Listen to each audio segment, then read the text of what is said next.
Good afternoon, everyone. We are back from recess. I would like to remind the witness, Mr. Gary Camacho, that you are still under oath, sir. And prior to the recess, we were discussing the multiple counts under the Governor Ralph DeLong Guerrero Torres, registered in his name, that were being paid for by CNMI taxpayers, including an account registered in the name of Miss Judy Marie Torres, his sister. Records so far entered as exhibits have revealed that payments into these accounts include a piggery, a garage, and an outside kitchen, aside from the governor's residence in his Esteo property. So at this time, we will continue with the questionnaires. And at this time, I would also like to recognize Representative Vicente Camacho. Thank you, Chair. Good afternoon, Director. Welcome back. Thank you for your presence. I may have asked this question earlier this morning, but for clarification, I'll go ahead and ask it again. Um, have you been to the governor's private residence in Esteo? I've not been to his residence, but I've been to the property. Okay, not have been there. Thank you. So if you've not been there, then what do you know about the piggery out at the governor's office? You said you've not been there, right? But let me see, maybe you know something. I've not been to the residence. I've been there. I've gone to the guard shack Mm-hmm. and even to the I guess it's out Pala Pala. Mm. But I've not been past that. I hear that that he's got pigs, or not he, but there's pigs at the property. But that's all I know about it. Okay, from what you've heard, have you been told how many pigs are actually there? No, No? Do you know who owned the pigs? You've been told something like that?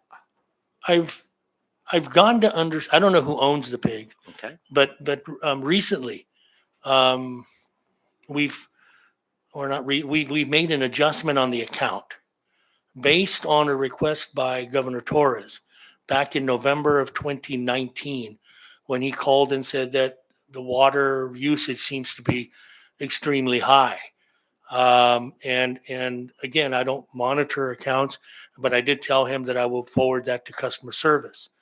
And customer service, I think, proceeded in November of 19 to verify Okay. where are how many meters water. Now we're talking water meters are at the site, and at that time, uh, personnel from Water Division had gone out to do the assessment, um, and from my understanding, it was later determined that there was one water meter, which is just outside of the property by the main entrance, that was feeding the whole property.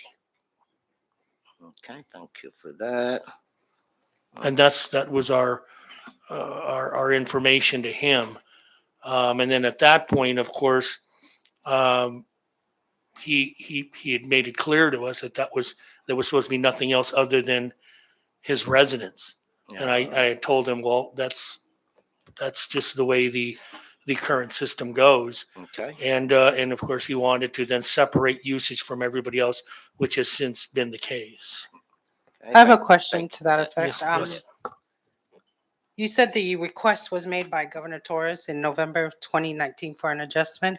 What is your procedure or policy with respect to adjustments? With all due respect, Chair, it was not for an adjustment. It was an assessment because according to him, there was high usage that he had noticed and asked us to look into it to determine why that was. And and of course, in that determination, based on the request of a customer, it was determined that there's only one water meter feeding the property. So is it your testimony today that there is now separate water meters? Yes, ma'am. And where would these meters be located, or what do they service in particular? One meter, which was the original meter, um, for years, was for the whole property. The other meter was separated and isolating the governor's residence, is my understanding. And everything else then is fed on the other meter, water meter.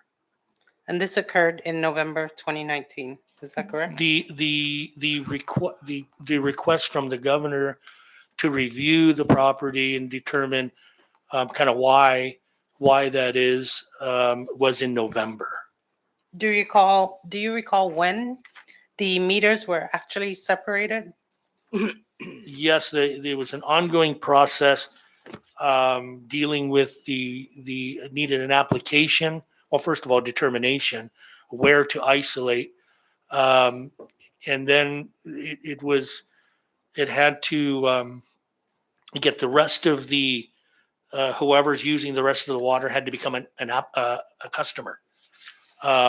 So that was identified. And when it was isolated, I think long process, if I remember correctly, was in. When was it finalized?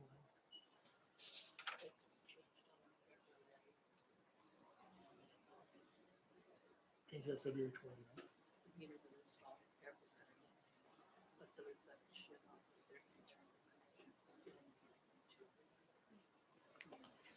That the following February is when the meter was installed, isolating the governor's residence and isolating the rest of the property. And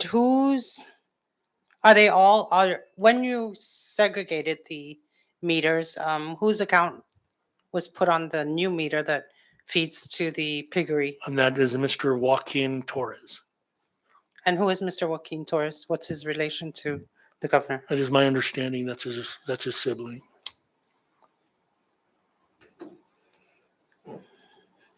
So after the government had paid for the high usage of water, then it was segregated. Is that correct? Yes, there were Yes. intermittent payments over the course of the last couple of years, and then it turns out that this investigation goes back to November of 19, so we were not allowing for a payment for this particular account. However, in May of this year, it turns out that the Department of Finance did send us a check, and CUC applied it. CUC inadvertently applied that amount to this because normally what we receive is a large check and then we apply. There was nothing in the system, in her system, the accountant who was identifying to see not to pay that, which was the case prior to. And what was the amount that was transferred to the No- name of Joaquin Torres? 90,000 90,000 was taken was out. was what we gave, what we credited the account, Whose account did you credit? the government's. Meaning the residents of Governor Torres and No, Mrs. it means we returned the $90,000 back to the government. to the Department of Finance. Correct. Or we inform them that we have that to return, yes. And when was this adjustment made again? I'm sorry.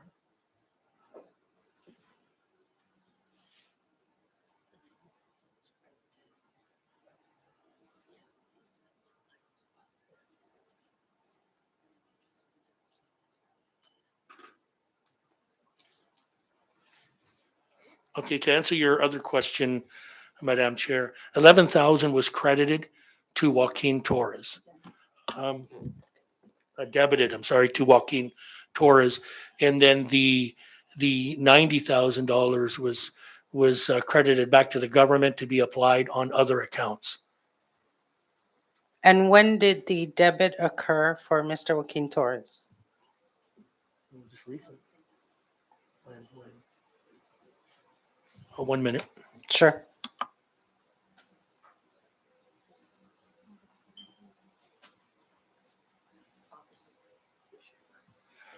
Madam Chair, it was August of this year.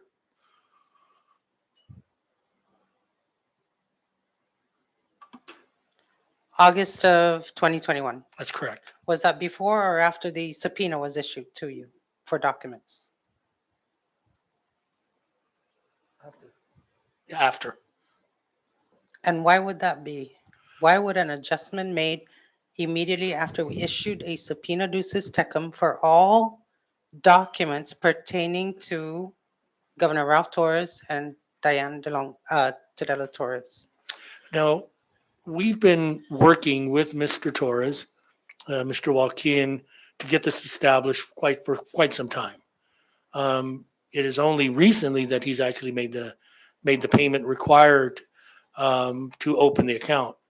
CUC has made efforts again to do this prior to the subpoena, and it's been an ongoing project. How much exactly would Joaquin Torres have to pay to open an account? To actually establish an account? Well, no, To he had separate the he main. had to accept the charges, and then he had to pay a portion of those charges. And do you recall how much Mr. Joaquin Torres paid so far? Since this transfer after the subpoena was issued to CUC?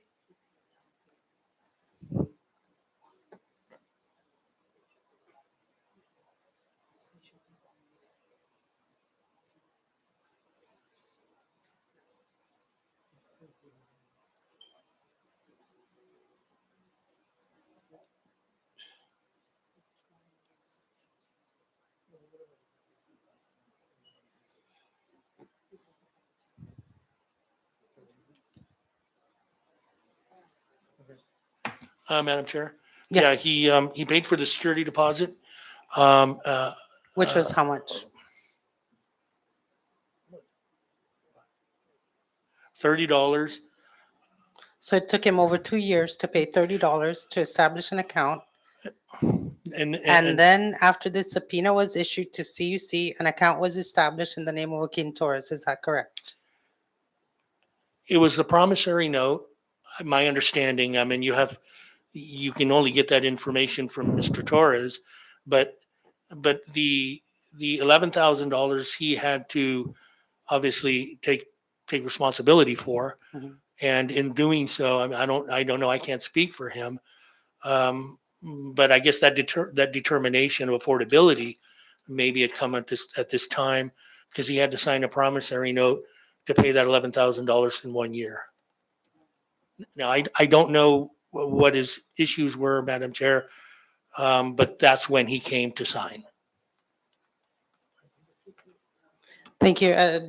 I'd like to recognize Representative Ed Probst. My apologies, and Madam Chair and Rep.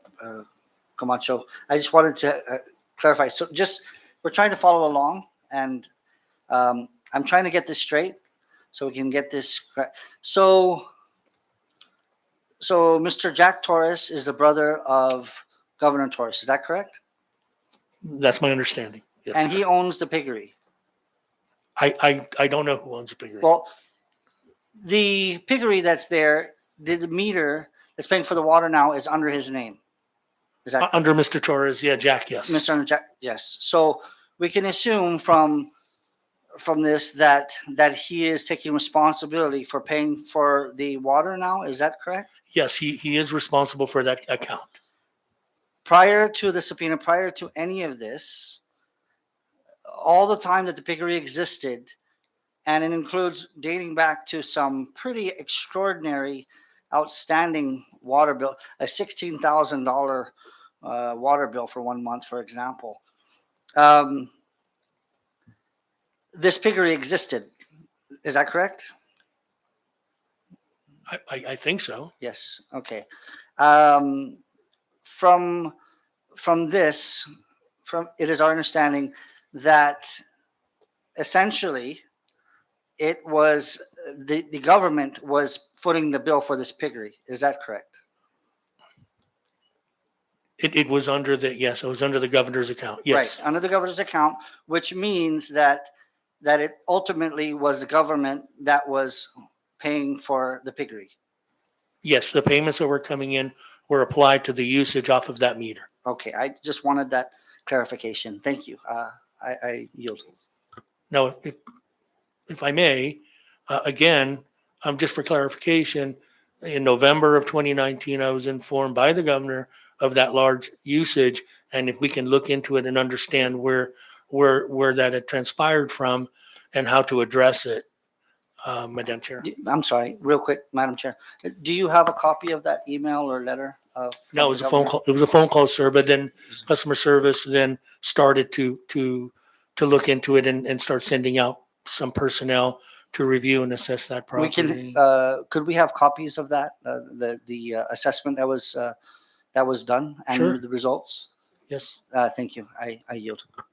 Yes, you should already have it. I'd like to take a short recess at this time. I want to go over the billings for the period you're talking about. We do Okay. have it in the office, so I'd like to pull it out. Not a problem. Thank you. Thank you, Short Chair. recess.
Good afternoon. We are back, and at this time, I would like to recognize Representative Vicente Camacho.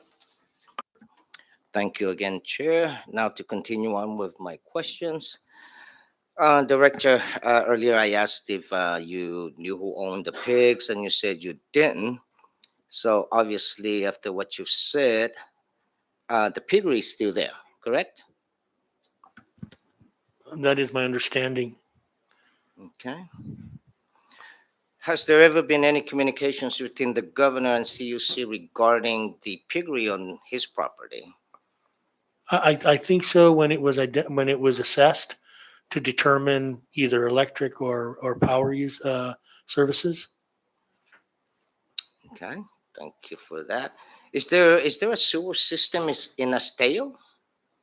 No, I'm not. No, Ah, so there are no sewer systems servicing the governor's residence in Esteo, correct? that's correct. Okay. So I guess there are only septic tanks, septic systems in that area of Esteo, right? Or on the island, for that matter. I would imagine so. I'm not certain, but I would imagine that's his only means to collect his waste. The waste. Okay. So what are the main source of water supply in Esteo area? Or should I clarify that? What are the main sources of water supplying the Esteo area? Would be CUC water would be the main. Okay.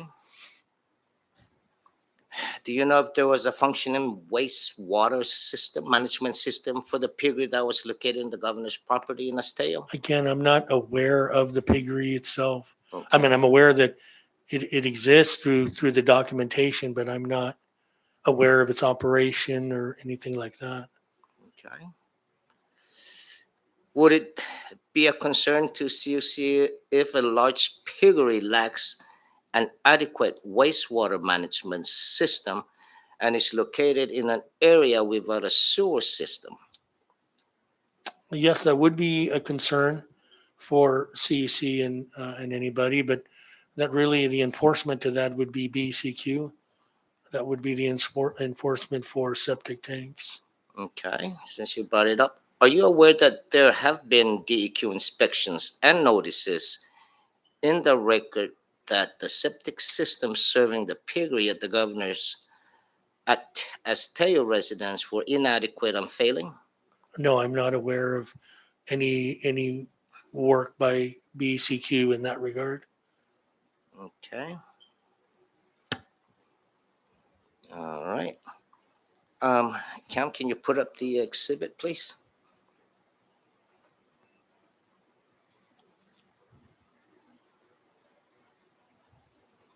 Thank you. Director, in reviewing the governor's CUC billings, particularly for his Esteo property, we were startled to see unusually high volume of water used over the course of months, as high as 264,000 gallons of water consumed in a single month from March through April 2019, as we've discussed earlier. From May through June 2019, the governor consumed 233,000 gallons of water. From July through August 2019, he consumed 186,000 gallons of water. The rate of water consumption is astonishing, from 46 gallons of water a minute. Is that correct? Is it kind of astonishing?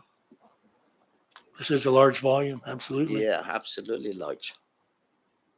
Okay. Does the water usage seem excessive to you, and why?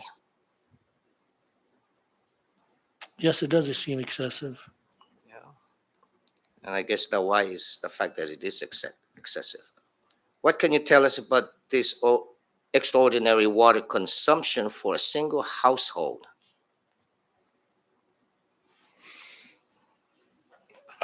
I think I've said it. It's excessive. Excessive. Okay. Just yeah, I guess it answers the usage. It's excessive. Yeah. Okay.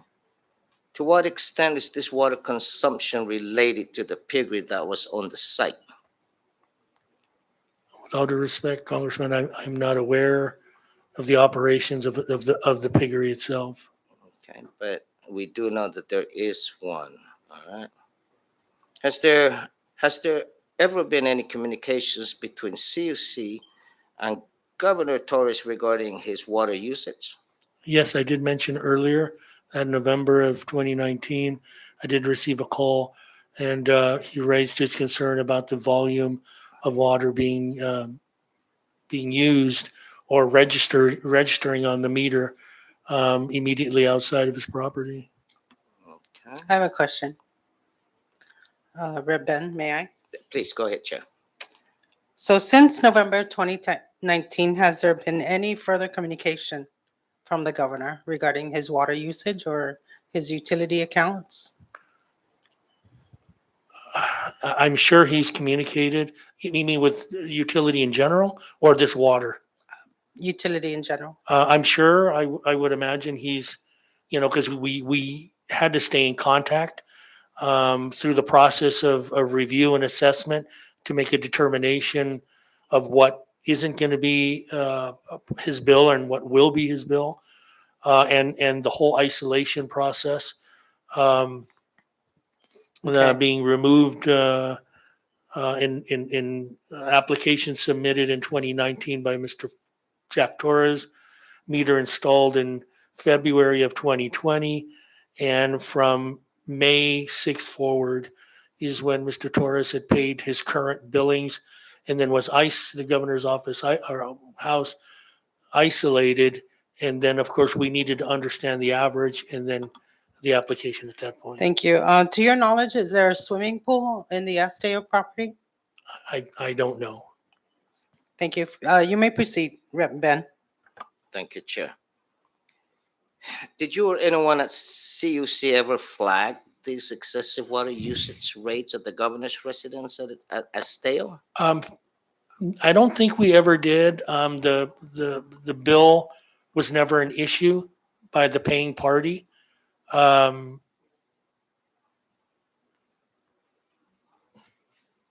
Okay. Isn't there a history of water shortages in the Esteo area?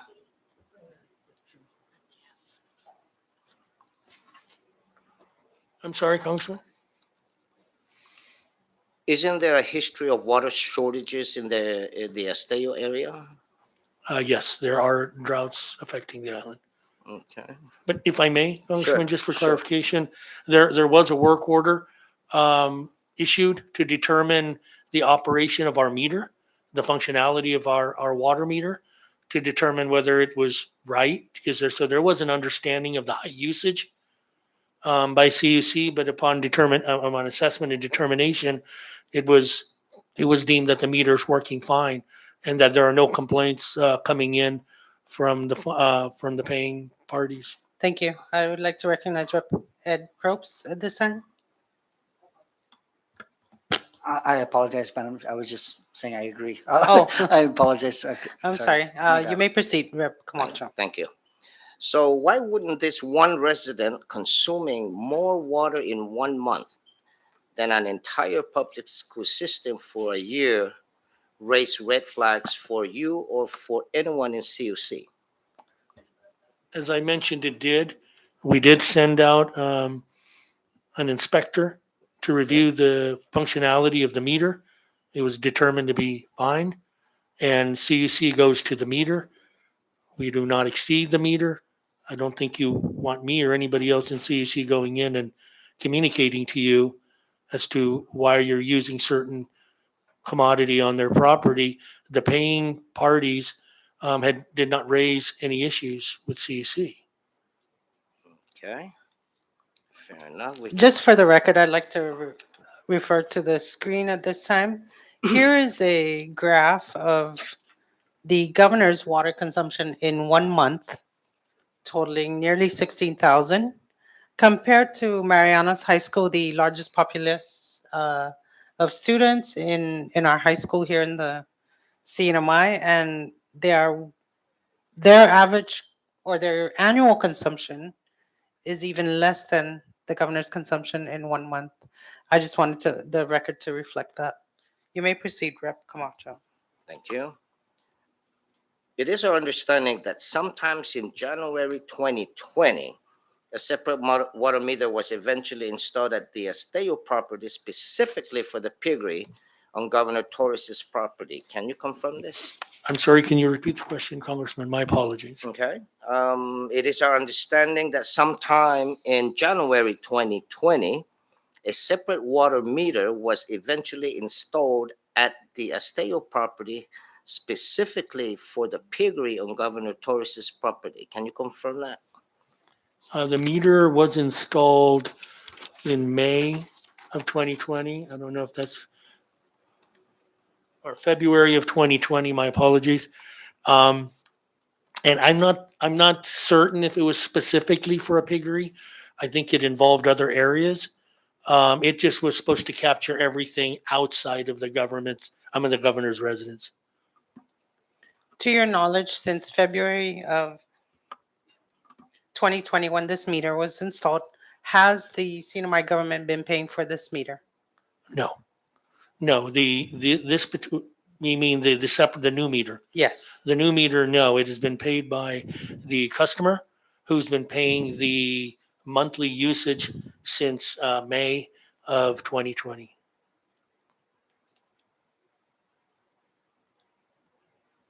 Okay, we'll get back to that. You may proceed, Rep. Camacho. Thank you. Does this mean that the water consumption and cost are now metered separately from the governor's household as of that date? Most importantly, does that mean that the costs for the piggery are now no longer being paid by the government? Yeah, it's separated. That's correct. So under whose name is the meter? Excuse me 1 second, Congressman. Sure.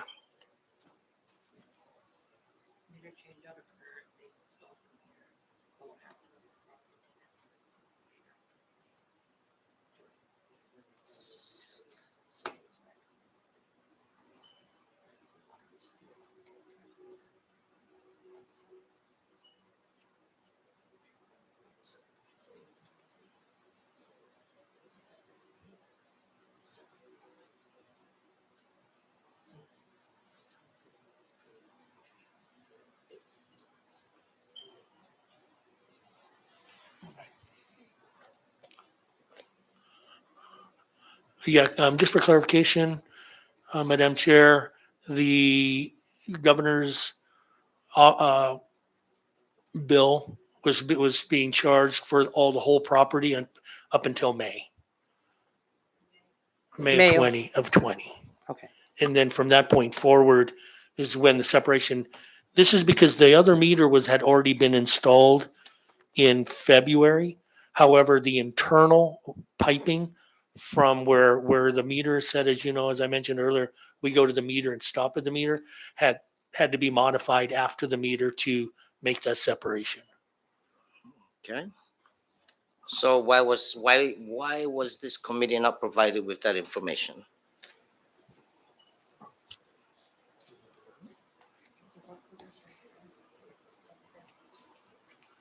Yeah, from our understanding, Congressman, the work orders are there.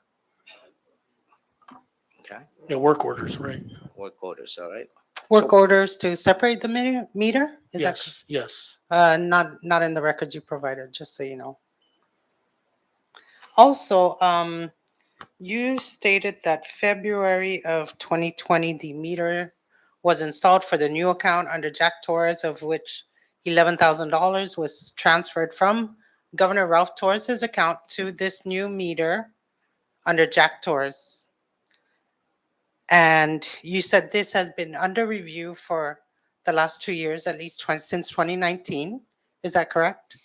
No, the stop payment for the 99 had occurred.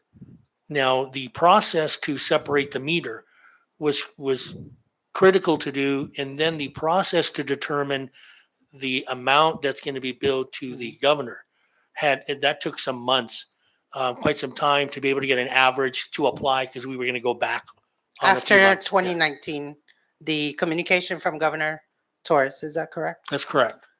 Okay, I find it highly suspect, as you can imagine, because adjustments were being made to Ralph DeLongaro Torres's account as of last week.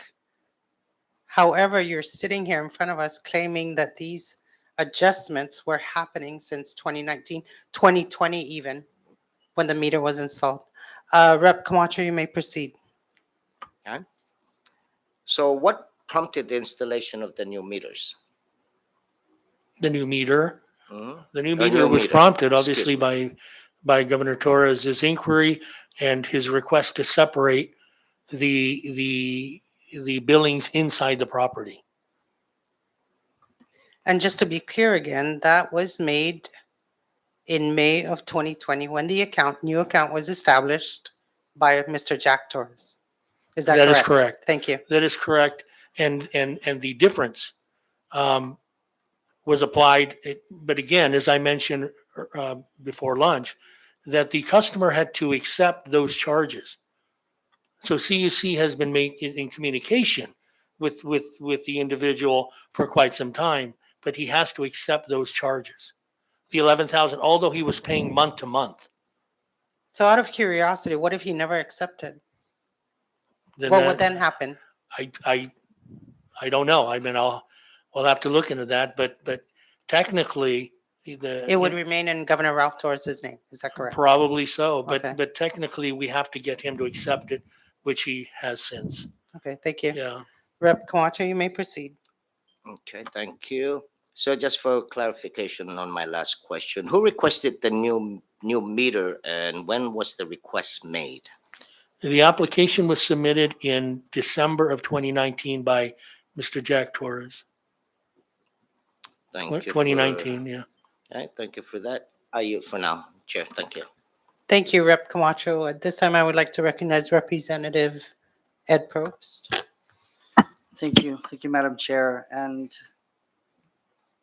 it's quite perplexing, a little bit confusing with all these things going on and some earlier information that we had. I just want to try to get some clarification, some clarity here. So, Director, $11,000 of of Governor Torres's utility bill. We're told it's debited to Jack Torres. So that's that debt that was paid by the government that was reversed and given to Jack Torres. Is that what we're saying? No, it was given back to the government. The $11,000 was refunded to the government or given to the government. Is that credit? Yeah, they paid in May Okay. for the $99,000. After we've determined the difference, we applied that to Governor Torres's residence. The difference goes back to Jack Torres to the other meter, Okay. which was $11,000. So the $11,000 is owed or paid for already? No, it's owed by Jack Torres. Jack Torres owes $11,000. That is correct.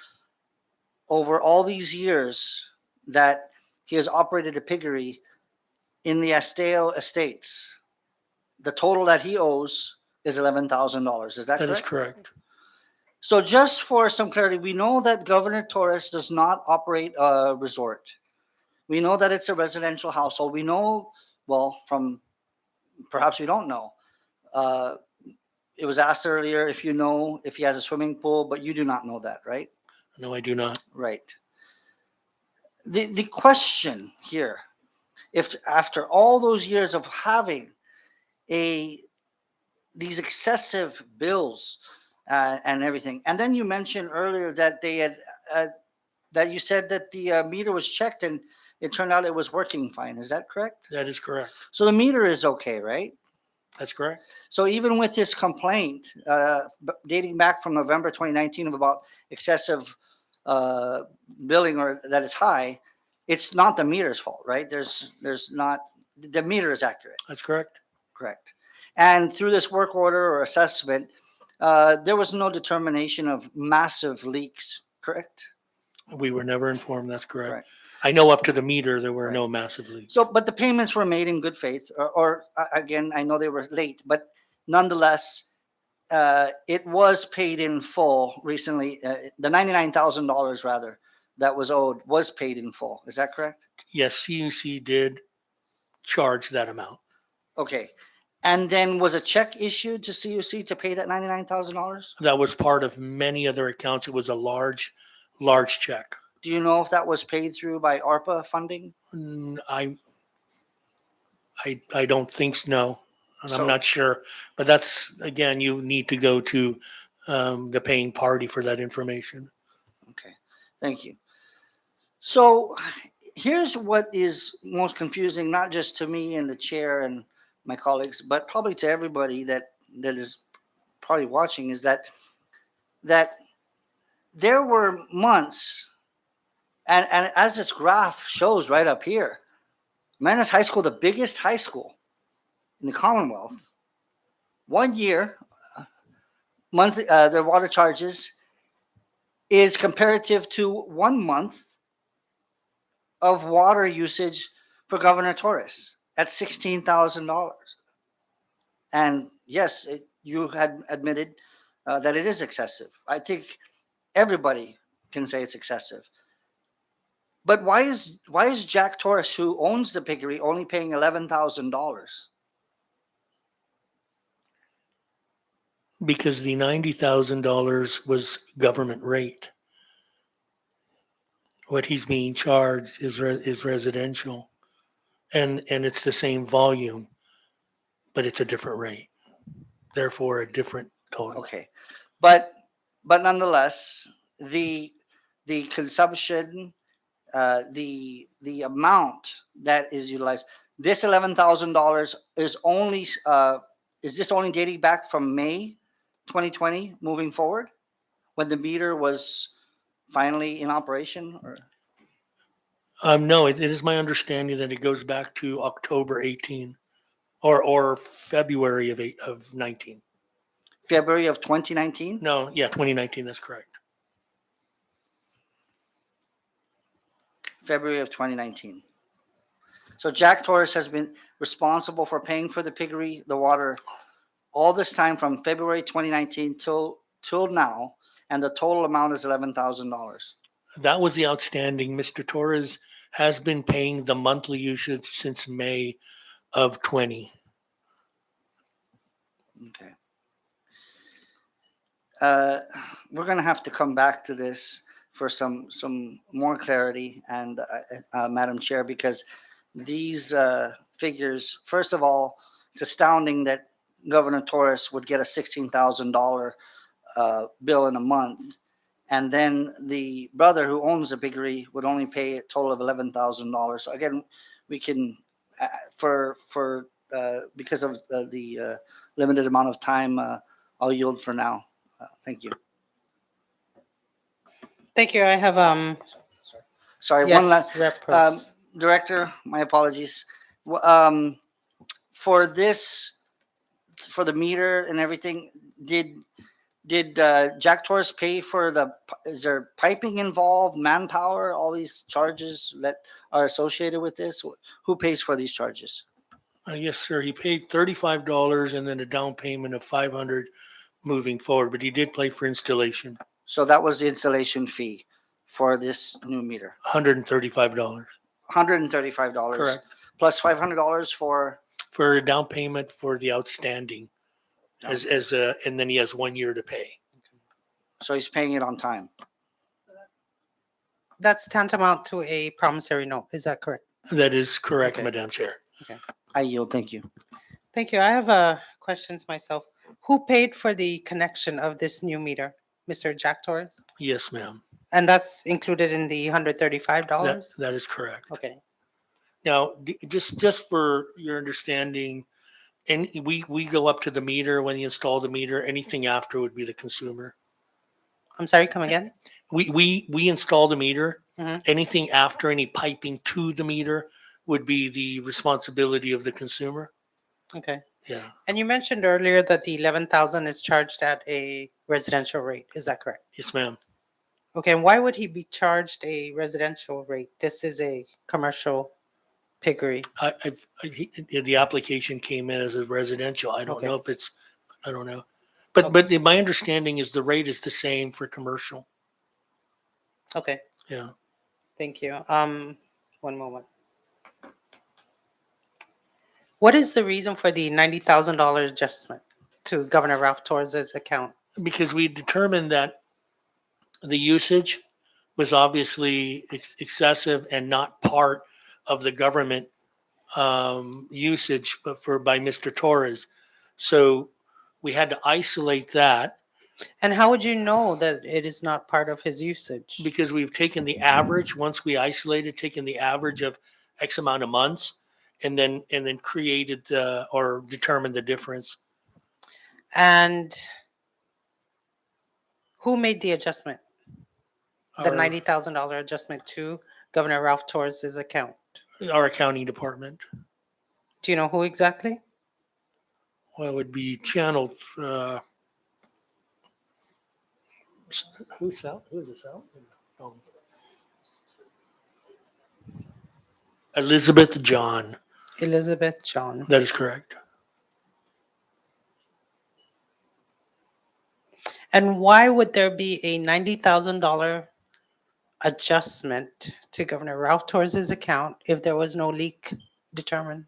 Because upon his communicating with us to assess, it was determined that there's an X amount of water going to other areas of the property that he obviously said was not his usage and should not be under this government account.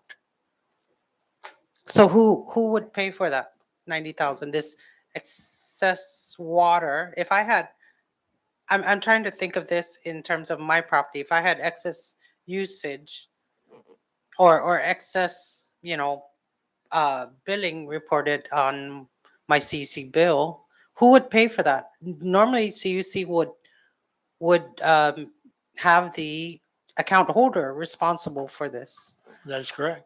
That is correct. So who's paying for the $90,000 adjustment that was credited to Governor Ralph Torres's account? What we did is we took the 90 and returned it to finance. Is what we're for finance to apply it to other government accounts. So other government agencies are now paying for that 90,000. Is that No, correct? no. The money was returned.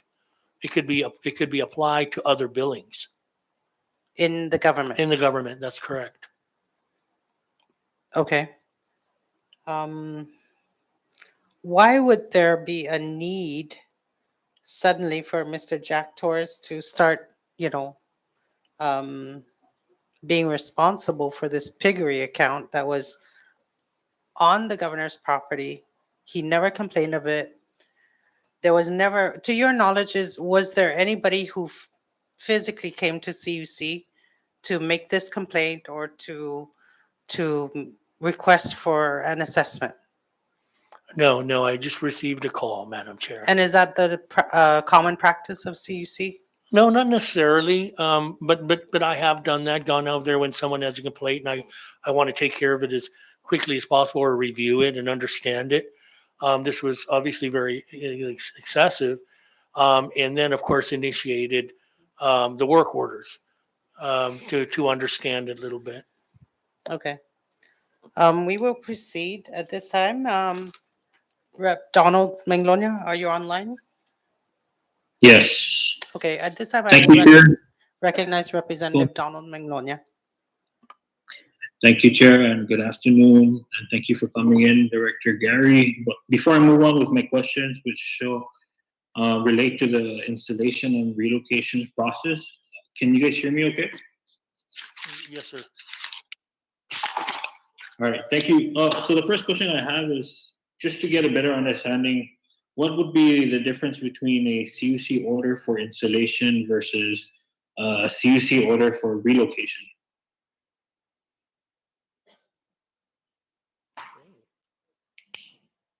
Well, the relocation is an existing meter that you want from its existing location to a new location. A new installation, it's a new service. So when someone were to say apply for a new installation, what type of assets are typically delivered to the property? As far as CUC is concerned, a meter. All right. So like power poles, power lines, all of that. Is that part of the cost? Are we speaking of the water? Water or power? Now, well, if it's water, we again, we're up to the meter, so we would put the meter, install the meter, and then we would obviously expect the consumer to utilize its own funds to connect to the meter and to any other location on the property. CUC again doesn't want to dictate where you put it, doesn't want to dictate where on the property you want your water and how you use your water, as long as it's not theft. Now, a power pole, I mean, on the power side, depending on what location you want the meter. If it requires a power pole and those types of hardware and assets, then it would be applied. If not, then it would not be. All right. What would be the difference in cost between a concrete pole versus a wooden pole? A wooden pole, probably, I know it varies, obviously. Shipping has gone up. It's approximately $900 for a 45-foot pole, and a concrete pole at 45 feet, if I remember correctly, about 4,200, between $35 to $4,200. And what would you say is an average total cost for installation to include labor if someone were to come in and request for an installation? $2,000 maybe, or just depending. If it's a brand new pole we need, sometimes we relocate using the same pole. There's a variety of different things, just depending on the project itself and the assets required. Yeah. Now, for relocation, what type of assets are delivered for that type of work? Well, again, relocation there's a variety of different types of relocation. Um, a relocation can just mean the meter, where we take the registered meter to the account to another meter base on the same structure or the adjacent structure. So then it would be the cost of the inspector, his vehicle, and any wiring that he would need to do. I've done relocations that require 5 power poles, 6, 7, 8 power poles. So it really depends on the project itself, and the project itself will determine cost and or materials, and we would then calculate those materials and also calculate the labor to install those materials. Right. So Now, it earlier you varies mentioned from- that the average cost for an installation would be around $2,000. What would That's with the a new cost be pole. for relocation? I'm sorry. What would be the average cost for relocation versus the 2,000 that you mentioned for installation? I mean, without using the same pole, 500. Maybe 500 or 700 or 800. I'm not sure. Like I said, it varies. It varies on the distance. If I'm relocating it from one place to the next, copper is obviously going to be a large factor in the cost, and that cost is by foot. So yeah, Right. I would go between $500 and $800 or $900. Okay, thanks. Can you just briefly describe the process for the process one will go to in applying for a new installation? We do power installations rather quickly. We've had applicants apply in the morning and we're done in the afternoon. There are times where new installations take quite some time, depending if we have the materials, a specific transformer. Um, Again, it's digging permits. It's a wide range of things. If we have the necessary equipment operational at that particular point, or even if the customer, or obviously when the customer is ready to do the installation, is prepared the property. So again, it varies. We've done it in a day, we've done it in 2 days, we've done it in a week, and we've done it in 3 months. Right. Based on your experience, or if you can recall, has CUC ever provided new installation on the governor's property in Esteo? Yes, sir. That's my understanding. You know when that might have happened? Over the last, I don't know, maybe last 6 months, 8 months. What type of assets were And this is installed a on the new property? installation you're talking, or a relocation? New installation. Oh, a new installation for power? No, Power I or don't water? recall anything for power. I know with water, we talked about that earlier about the new meter, but I don't recall power, a new installation. And this would be in about 6 months ago, yeah? No. I take that back. I thought it was a relocation you were referring to, but as a new installation, I can't recall one in for quite some time. Okay, so any relocation services that you've done on the governor's property, this was done about 6 months ago? Yeah, on a relocation, approximately. I can't be exact with that, but yeah, approximately 6 months ago. Do you know what was the nature of the service? It's exactly that. It was just a relocation of, if I remember, a power pole. Did you say power pole? What was that? Oh, yes, sir. I'm sorry. Yes, if I remember correctly, it was a relocation of a power pole. Do you remember how much this relocation cost came out to? No, I do not know exactly. I can't recall. My apologies, Congressman. Do you know if this was billed to the government? It should have been billed to the governor's office. I mean, the governor, yes. When you say billed to the governor, does that mean his personal? Yes. It Okay, should have been billed to his personal man. okay. You may proceed, Rep. Has- Donald.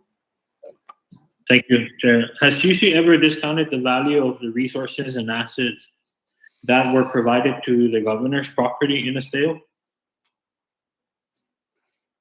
Can you elaborate on that question, if you don't mind? Have you ever provided a special rate or any discounts into the service that was provided when you were relocating these services?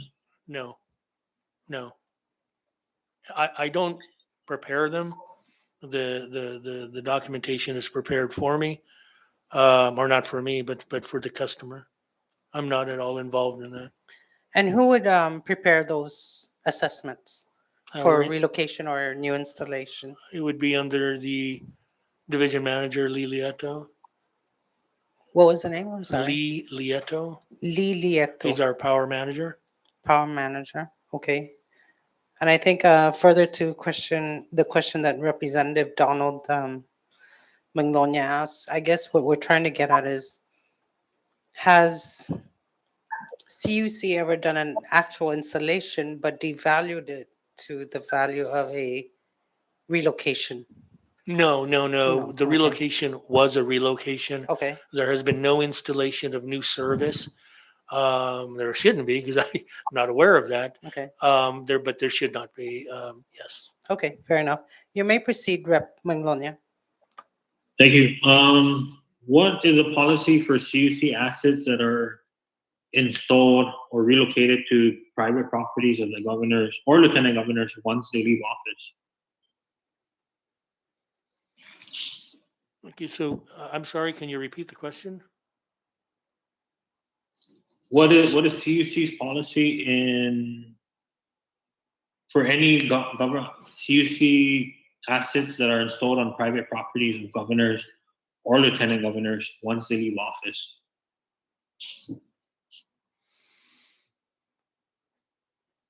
Well, we would normally, I would imagine, if there's no need for the governor's under the governor's, no need for its use under the governor's capacity, then we would remove it.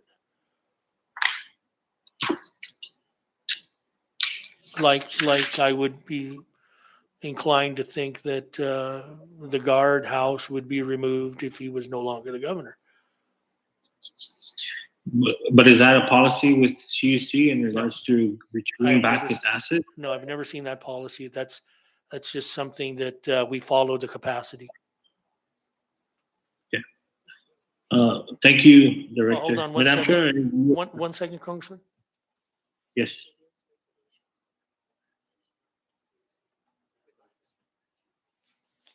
Yeah, I've just been reminded, and I forgot to mention that all assets that are installed are CUC's assets. Who as they're paid for, the assets are CUC's assets. And I see, yes, it's been a question asked many times over the years. The reason being is this: if it belonged to an individual and it fell after a typhoon, then CUC would not be responsible to put it back up. CUC will take care of that asset for the life of the account.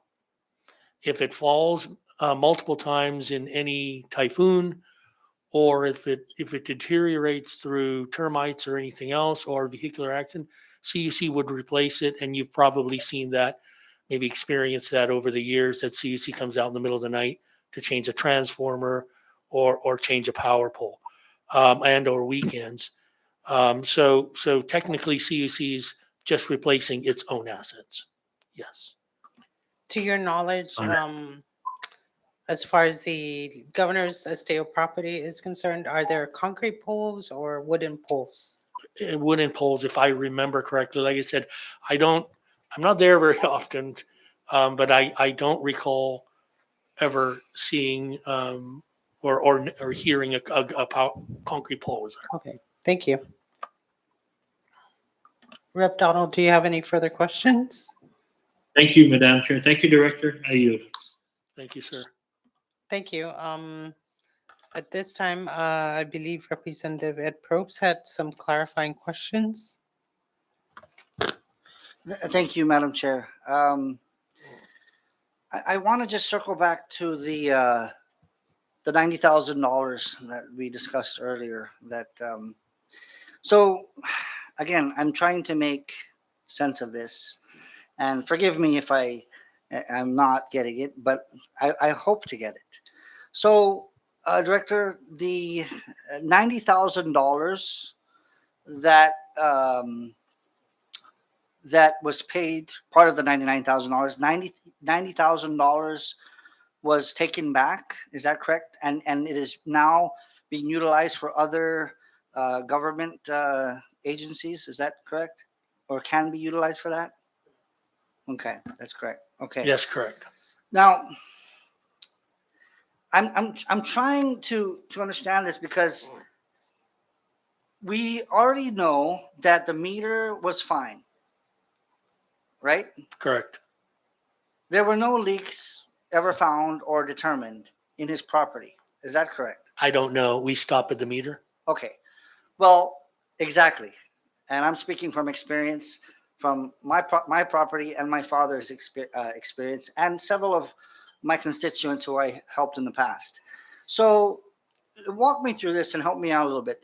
The normal process. Say I get a water bill for 1 month. It's $1,000. Wait, this is insane. I didn't use $1,000 worth of water for this 1 month. Why would you? I'm sure I'm not the first person to say it, but you've probably heard this many times. I didn't utilize that. How could I use that? I don't have a swimming pool. It's often said, but it's still there. So there has to be something. Now, normally, this $1,000, without any complaint or whatever, it would still be charged, right, to the customer. That's correct. In order for this to be brought up, the customer would have to contest it or dispute it. Is that correct? Yeah, that's correct. Okay. Now, The correct procedure for this is to notify CUC by going into CUC and meeting with customer service and filing a dispute. Is this correct? That's one way to do it, yes. What is the other way to do The it? other way to do it is he called me and I called customer service. And I've received those types of calls multiple times. So we can call in to CUC without going in. We don't have to do anything in writing then. Is that correct? You can call the trouble desk, the call center, if So- you feel you need some attention on the matter, yes. So I can call trouble desk in the future and just say that I'm disputing my water bill, and they won't tell me to come in and see customer service. Is that correct? I think the issue was, I think there's a problem here. Can someone check it? And I think what he was referring to was the meter. But we know already that the meter was working fine. That's what we do know. At some point it was, but when he called again, we were going to verify because that was done quite some time earlier. And that was just through our billing department, our meter readers. Okay, but nonetheless, it was billed, and now based on Governor Torres or something that he said, I didn't consume all this, so my bill should be reduced. Is that correct? Well, yeah, it was more of a determination than, I mean, he could request it. And if it wasn't the case, he was going to pay what he had to pay. But upon review and determination by our staff that yes, there was some other areas of the property that was receiving water from the very same meter. Again, you know, we learned that then because we stop at the meter. But he says they were. Who are these people? Are these people living there that was receiving the water? It was on the same property. Okay, but were they tenants? Were they people that came and got water? Sir, we ended the property. Okay, I mean, again, at the meter. and that's the thing. It ends there. Nonetheless, we've had customers that have to dispute it, and normally there is a hearing, and CUC has their attorney. And again, I know this because I've helped residents in the past that have had these issues, and then they have to negotiate and come to some agreement where they're willing to pay, like almost like a settlement. Is that correct? In that case, yes, there are some cases like that. There are some cases where people call and we find, because this was not necessarily a leak on the meters on the consumer side. That would be the case if there was a leak on the consumer side and we wanted to negotiate how that payment could be made, but it already had gone through the meter. What we would say is it went through the meter. The consumer would say, well, I had a big leak caused by this tree. Is there anything we can do? But in this case, it was basically a separate portion of the property that was getting metered.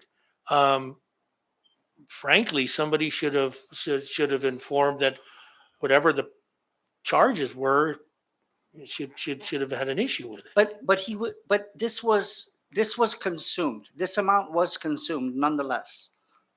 It Is went that through the correct? meter. Yes, it went through the Okay, meter. that's what I mean. But it was consumed. It means it was spent. Somebody has to eat this cost. Is that correct? Yes, that's correct. So who's eating the cost? Well, $11,000 is going to Mr. Jack Torres. Where's the $90,000? The $90,000 is gone back to the government. So $90,000 was forgiven in essence. Well, I can't say forgiven because we're just crediting it back. We're giving it back to the government after corrections were made. While knowing that a meter was working fine and that there was no leaks determined by Governor Torres. That's correct, right? That's correct. But in your terminology of forgiven, eliminating the $11,000 for Mr. Torres would have been a forgiven.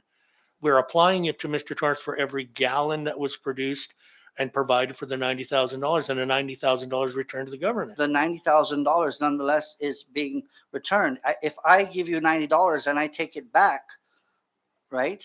Isn't that the same thing? I'm sorry, say that again? If I gave you $90 and I took back that $90, right? We're basically looking at the governor owed this amount that was supposed to be paid, and now it's basically saying that he didn't.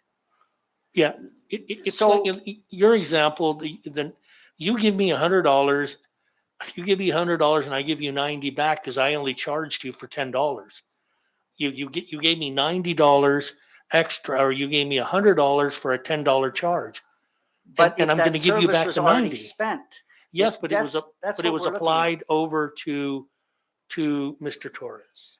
Nonetheless, Director, there isn't it a policy, and we could go through the CUC regs, that our verbal requests normally entertained such as this? Is this the standard, or is it normally what our customers are told that they need it in writing?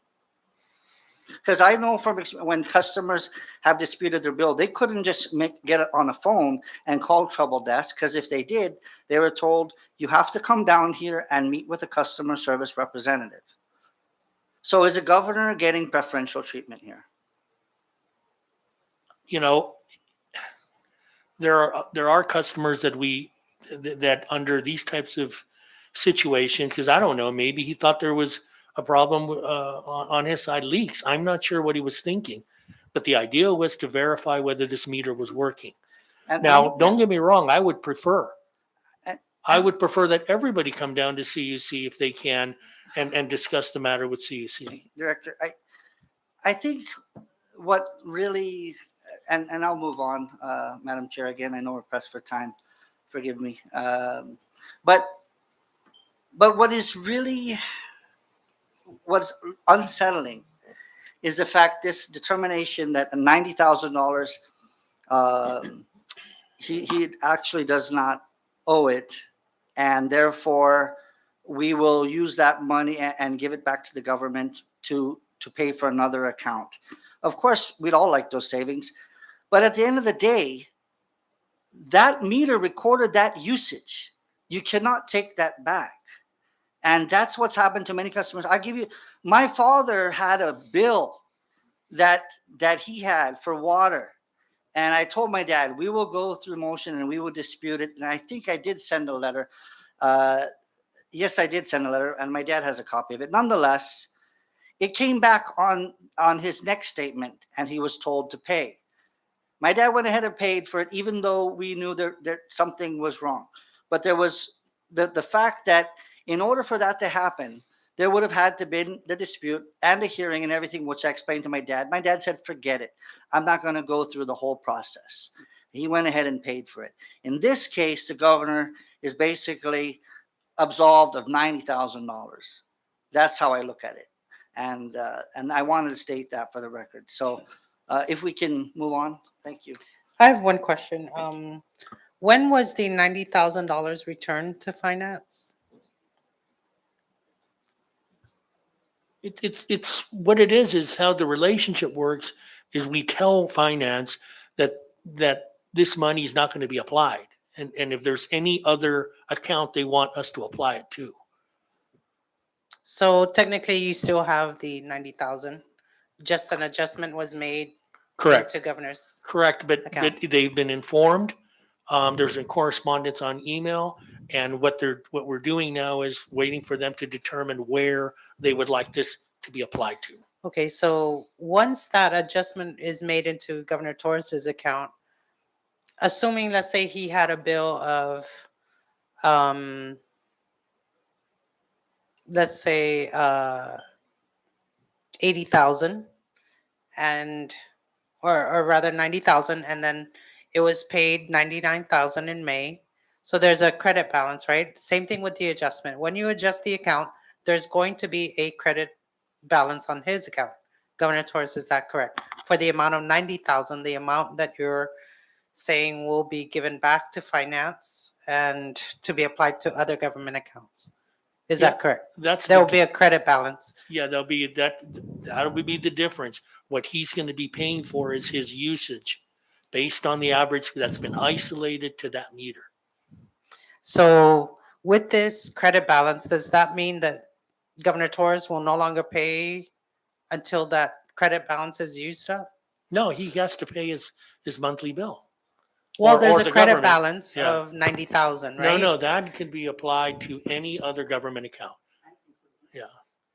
Including the governor's. If the Department of Finance agrees to that and instructs us in that, then that's where we would apply it. That's somebody else's determination. Right. So it's very confusing. Let's say, like I said, he had a bill of 21,000 and then there was a $90,000 credit adjustment. It would put his account basically in a negative, a credit balance. So what happens to the negative balance? Let's say, and he wants to close. What is the policy of CUC when an account is closed and there is a credit balance? Well, the account is government. Okay, Yeah, so it wouldn't go back. It would be that's the government's. Everything on it is the government's. The government just had basically paid for something that CUC had to return, and we've returned it back. Where finance will apply that money is up to them. okay. They can put it under the Department of Public Works. They can put it under the legislature. They can pay another bill. Okay. There's no influence by CUC in that regard. Okay, Yeah. we'll move along. Thank you. So as far as we were able to determine from Representative Proce's line of questioning, there was no individual that went down to do a billing dispute. It was simply a phone call. Is that correct? That's from Governor correct. That's Torres? correct, Madam Chair. Okay, and there's no letter from Governor Torres disputing this, right? That is correct. Okay. Okay, we'll move along.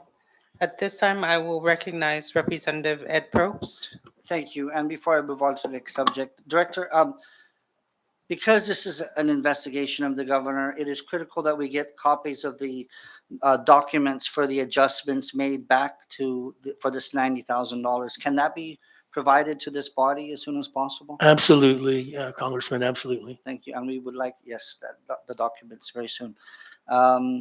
Moving on, we'll circle back to a few things, but let's move on to another topic. Director, if we could, first of all, we've been at it for a while.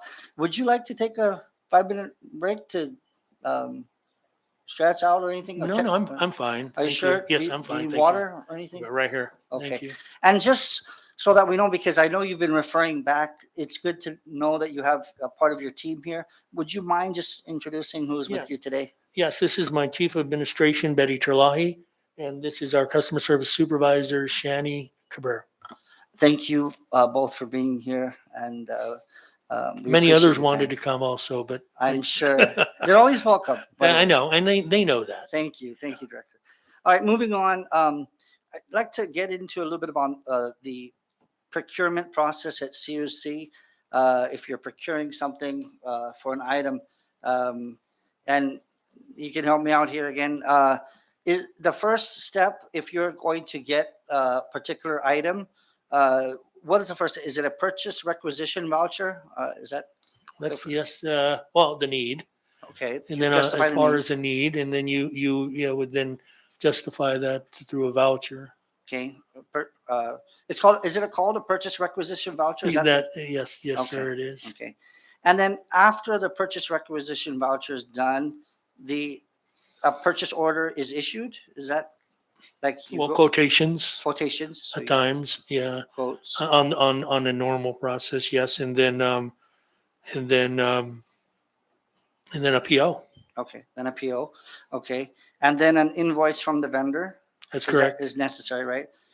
Okay. Okay.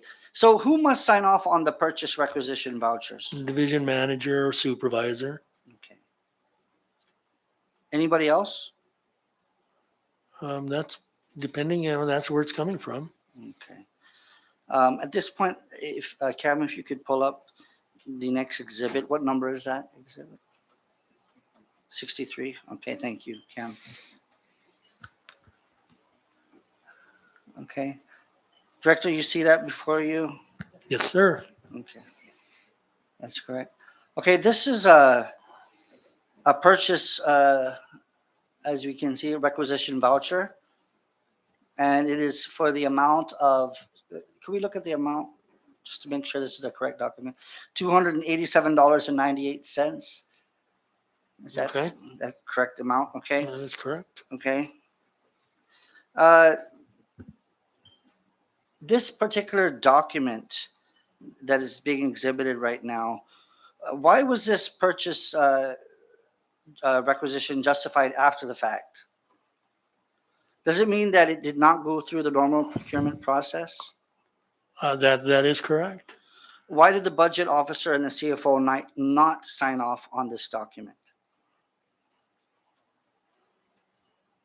Because I have a need for it.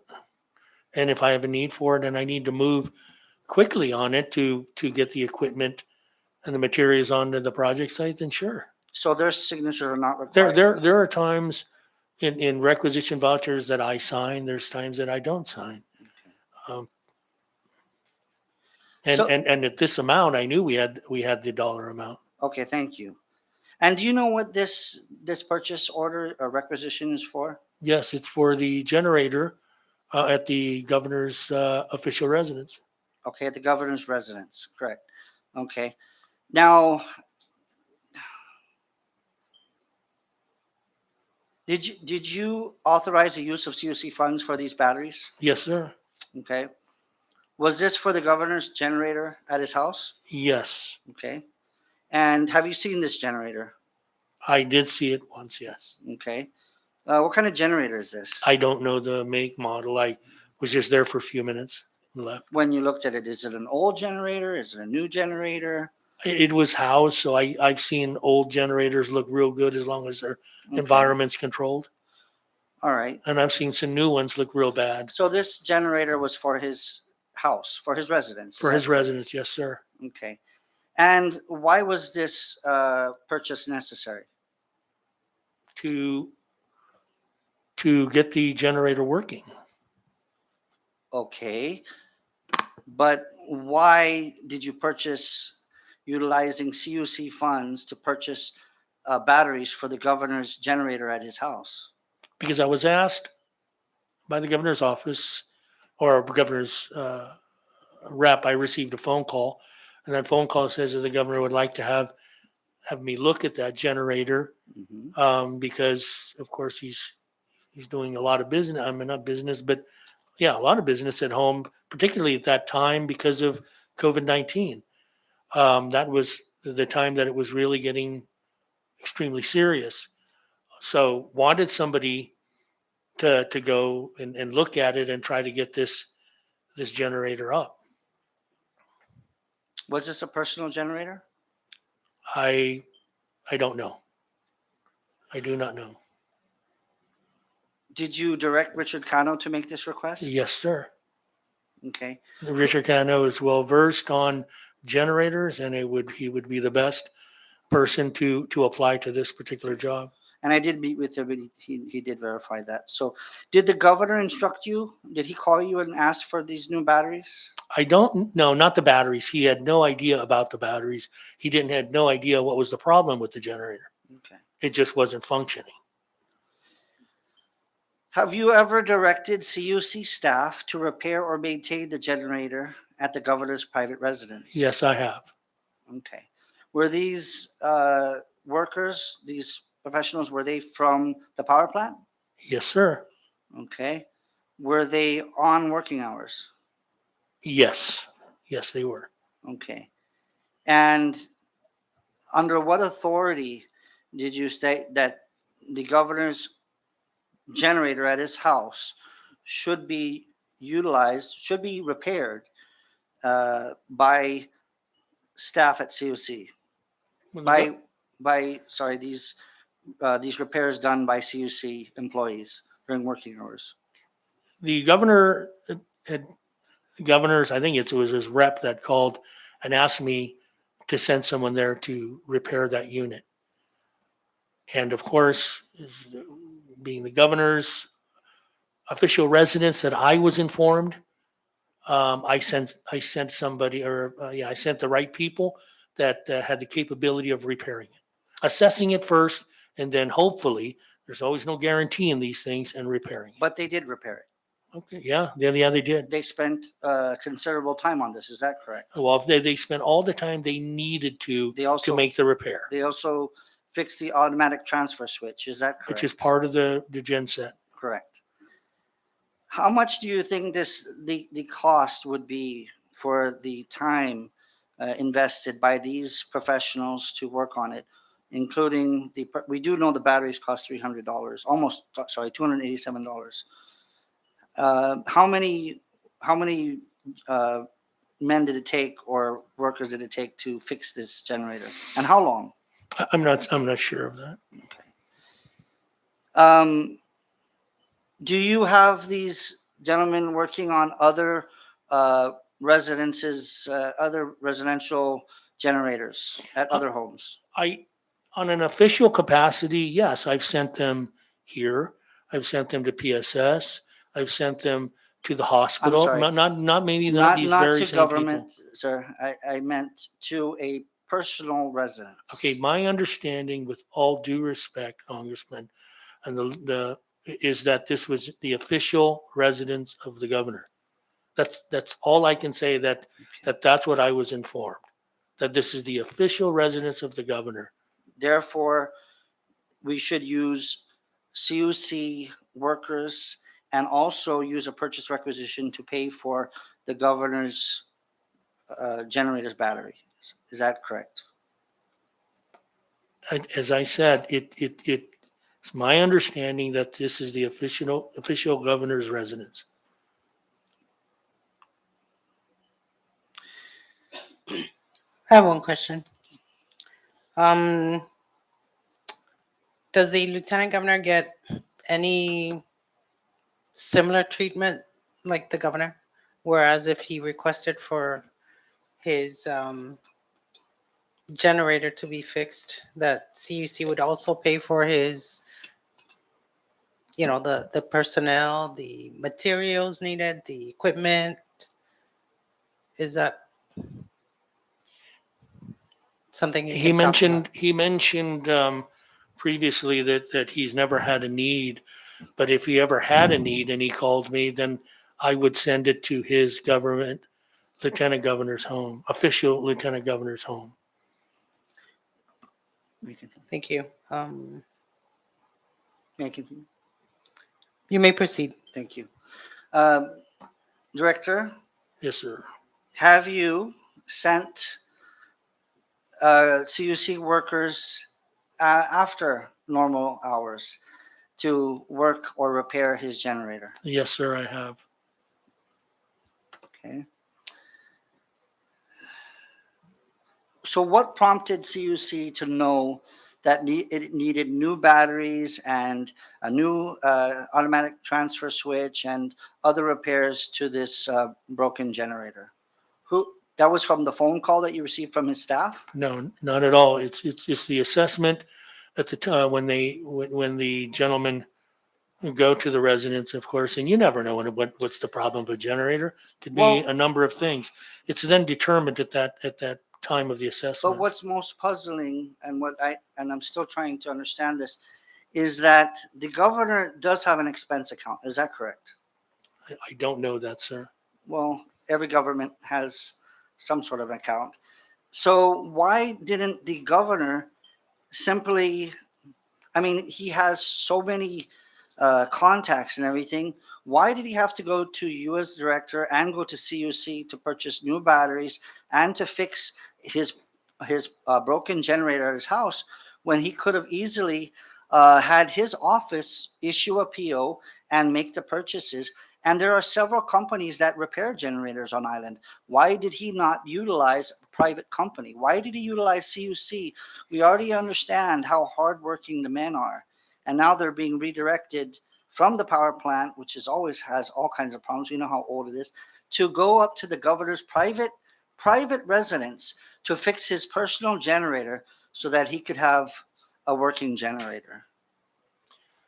Yes. First of all, the batteries were not predetermined to be known as faulty.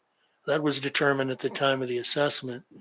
And number two, it was my understanding that it was an official residence of the governor, and also the fact that CUC would always want to help if indeed, and if I may, if indeed um, we can fix it. Now, if I may answer your question, you mentioned why would CUC, I mean, why would the governor go to CUC? I don't know if I'm the first phone call to regarding this matter or the last phone call. I don't know. I don't question that.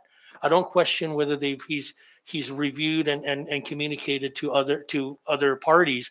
All I know is I've received a call, and the call was I was informed to try to send some people up there and see what we can do about this generator. I could have very well been the first, or very well been the last ditch call for assistance.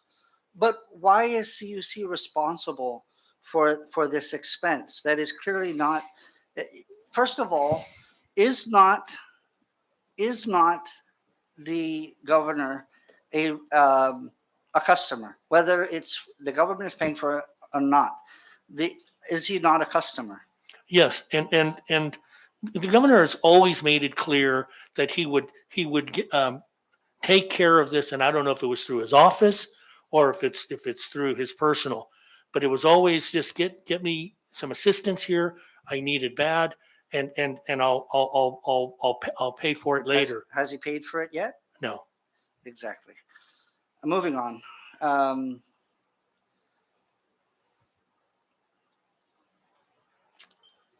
So, what new installations were completed at the governor's residence in Asteo on or about 2018 to 2020?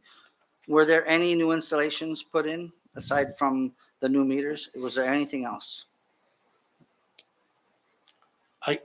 Outside of new meters, CUC has I from 2018 forward, In Asteo? maybe streetlights. Okay. I don't know.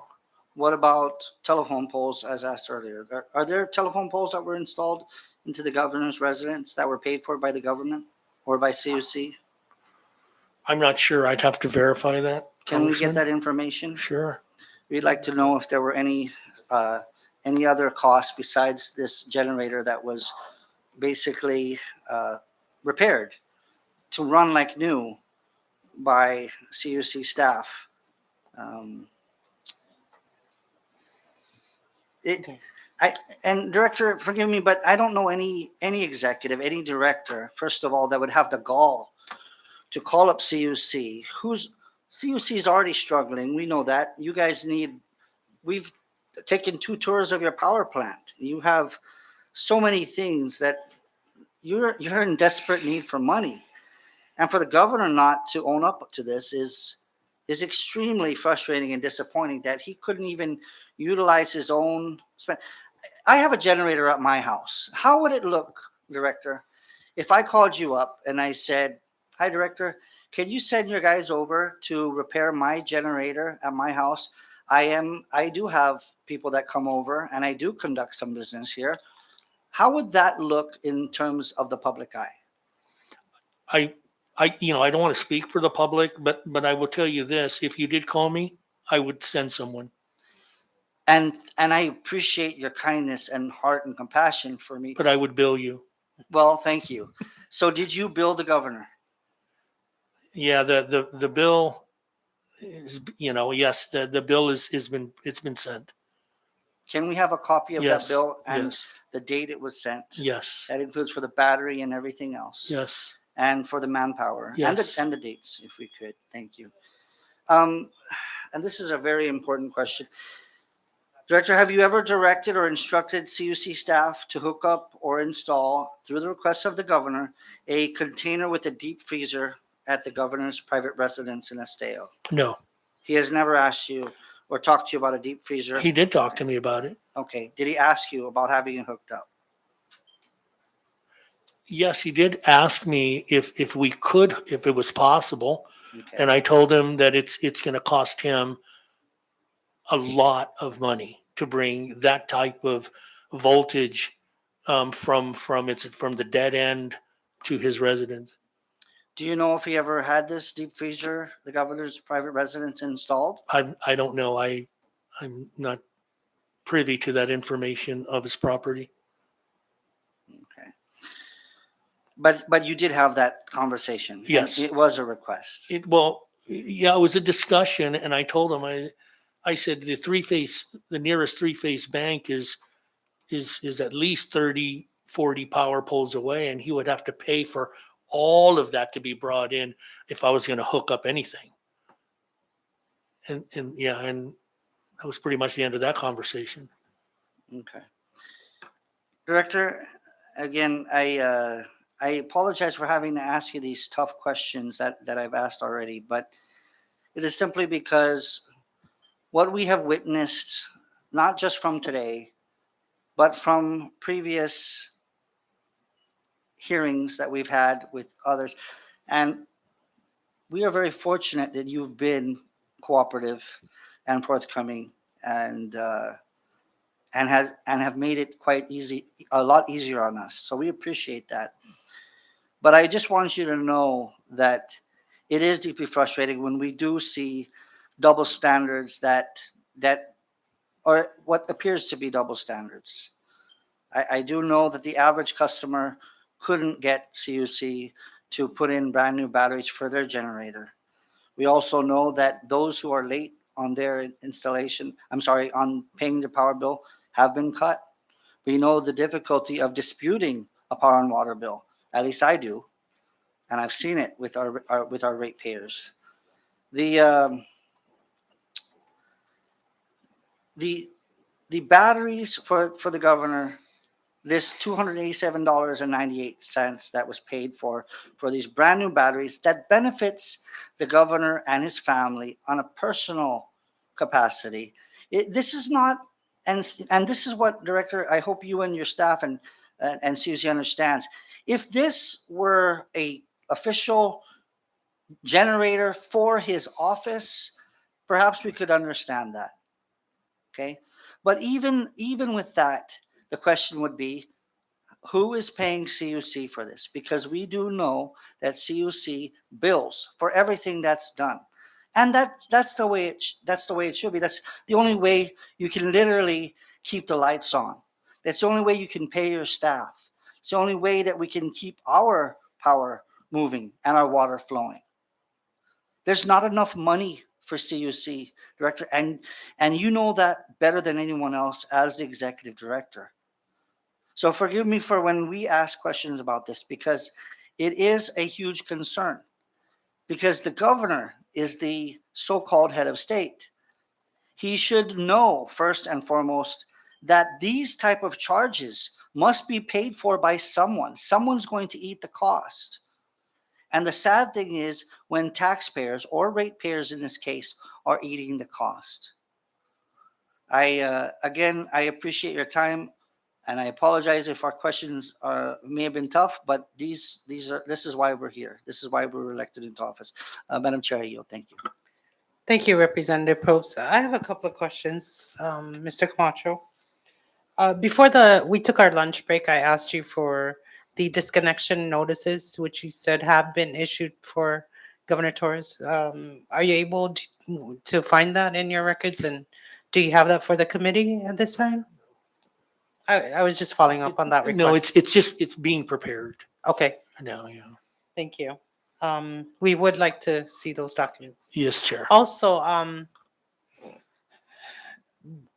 account number 82274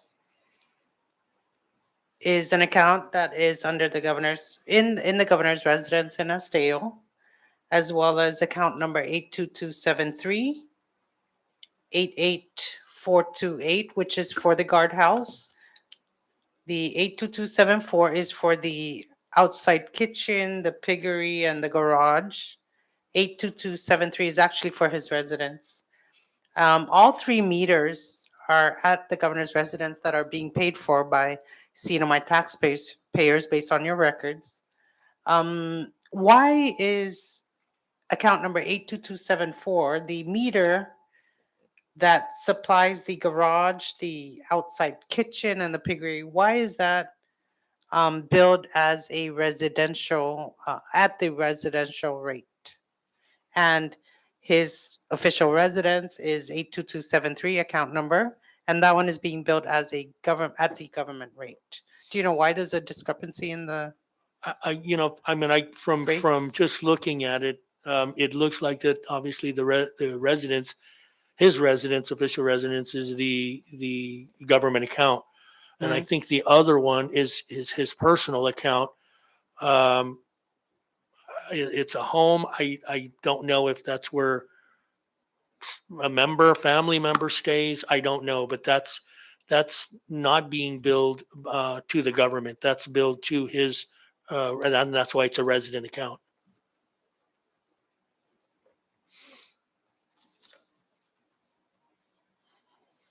Or it should be. Actually, based on the records you provided, we were able to determine that 82274, which supplies the piggery, the garage, um, was actually paid for by the government, my taxpayers. That was where the overlap was with the Miss Judy Torres account. Right. Um, And just for your understanding, we did discuss that during our lunch break.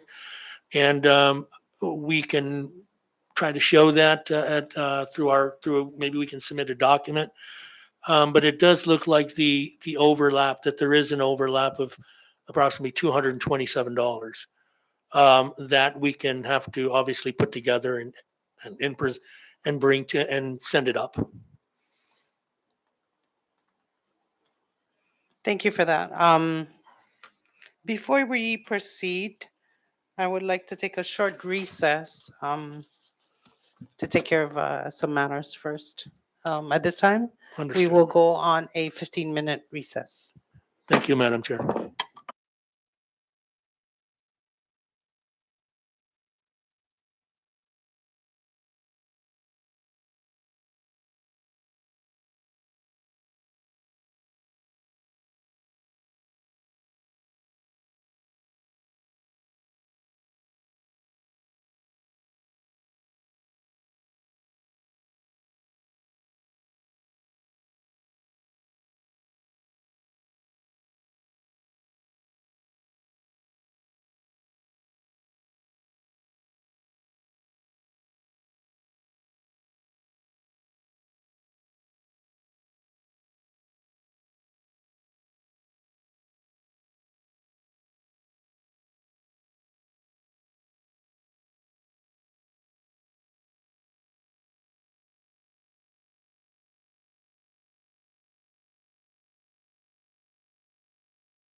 Good afternoon, everyone. We are back from recess, and I would like to respectfully remind Mr. Camacho that you are still under oath. And at this time, I would like to recognize Representative Donald Magnolia. Thank you, Madam Chair. Director, the next three questions I have is in relation to CUC's policies on disconnection. Now, I know earlier you mentioned possibly some notices were sent out to the governor regarding the balances on his account, but just to understand the whole process, can you briefly just tell us what CUC's policy is for disconnecting utilities for customer accounts?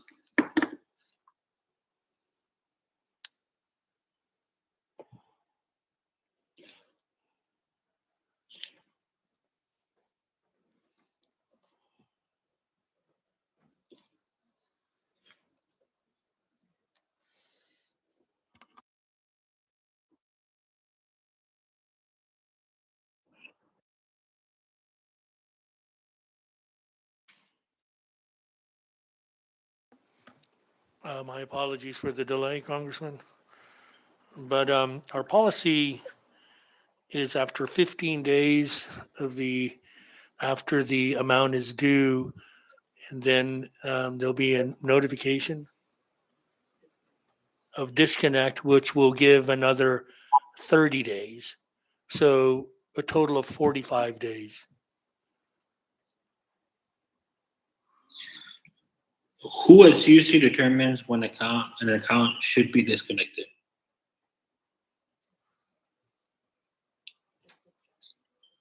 The system generates that based on the timelines and the information inputted into the system. And then of course, the disconnect personnel under the billing department, under collections, I'm sorry, takes the action.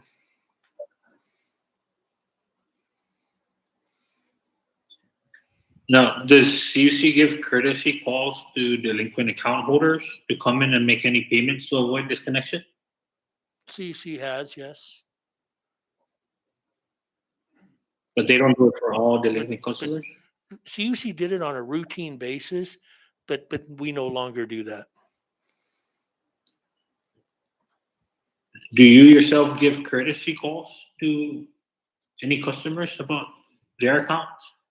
No, I don't call anybody. I don't really have access to the system to determine the activity of any particular account. So after the 45 days is up, does the customer have to pay the entire amount in order to avoid disconnection?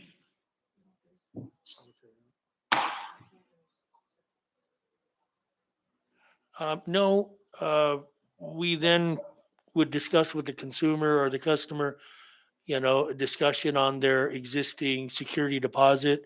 If they want to apply some of that, or even in discussion of a promissory note with some sort of agreement for payment.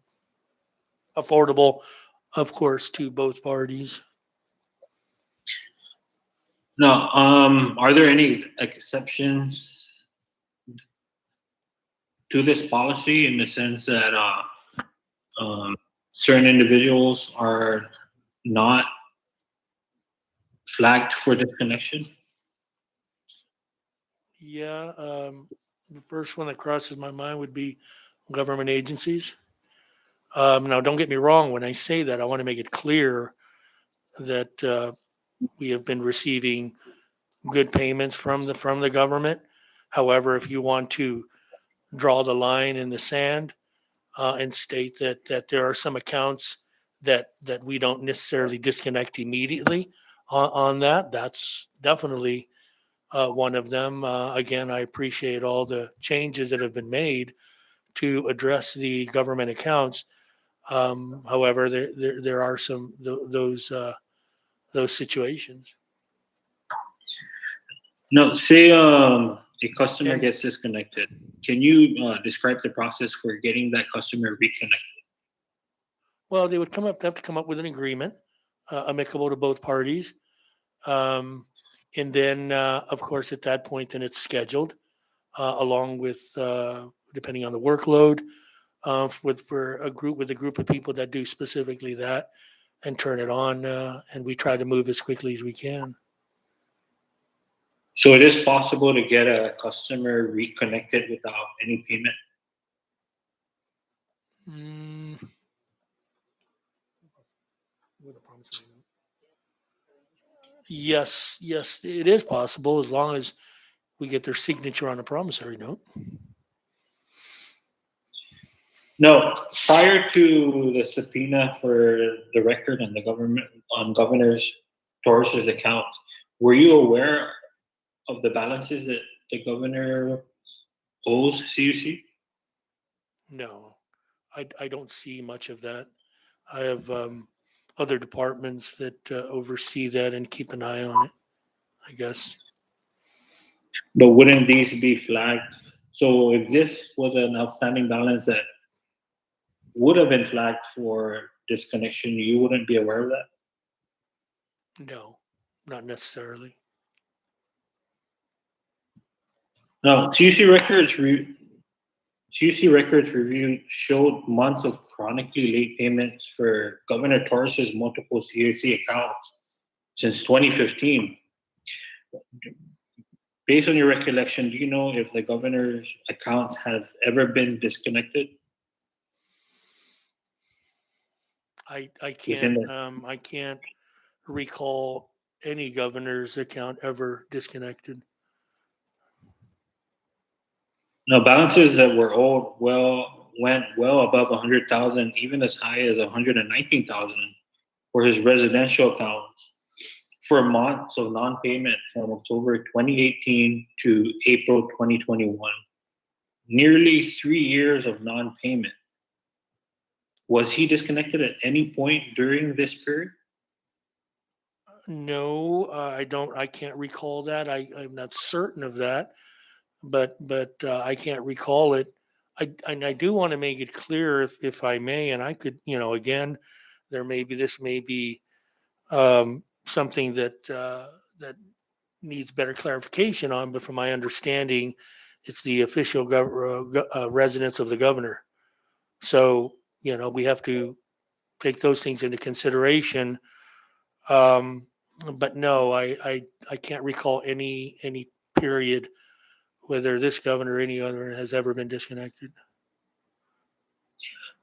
Okay, but would you agree that most customers who fail to pay their bills for months would get disconnected? Yes, I would imagine that's the case. It occurred with me. I was disconnected, and yes, it does apply. Or there's that exception for the governor's residence, yeah? Well, I mean, it's not only the governor's official residence; it's again many other agencies, many other official locations, some into the millions and millions of dollars, as I'm sure you're certain of knowing. But we keep things going for wide range of reasons. Rep Donald, may I interject for a moment? Yeah. I just wanted to have the record put out that there is a billing for Governor Torres. Can you scroll down a little bit? No, up, I'm sorry. Thank you, Cam. This is for the period of the billing date for March 30th, 2021 to April 14, 2021. That's just a few months ago. And can we scroll down? It shows here a previous balance of $116,837.24. And then all the other fees are added on: the customer's charge, the electric usage, the fuel adjustment charge, as well as the water service fee, water usage, and the water electric charge. And the total bill on this billing alone a few months ago was at $119,229.23. And this is what Rep. Donald was alluding to with respect to his chronically late payments for the account of Governor Ralph DeLeon Torres. At this point, Rep. Manglonia, you may proceed. Yeah, thank you. No, I'm just bringing that up. Thank you for bringing it up, Chair. I'm just trying to figure out how do they justify not disconnecting the governor when CUC disconnects the vast majority of residents who struggle to pay their bills. How can you justify that, Director? Well, as I mentioned, with all due respect, Congressman Manglonia, is that this is, from my understanding, what I've been informed, the residents, official residence of the governor. Now, if I'm wrong with that, then that needs to be made clear with the folks that are providing that information. As I said, there's a good number of areas that I would like assistance on collecting payments. And again, my understanding maybe could very well be, but I'm not going to speak for them necessarily in great detail, which is that payments are made in large numbers, and as you saw, there was a $90,000 payment, and I think maybe that's the case in which the payer, which is the CNMI government, is elected to make these payments as an official residence, and that's why it's coming from their office. I think that's a misrepresentation of your earlier testimony. The $90,000 was not a payment. Is that correct? $90 was 90,000. the It was 90,000. an adjustment. No, it was a payment. It was paid to CUC, Okay. and then CUC had removed the portion outside of the governor's residence and reversed it back to the central government.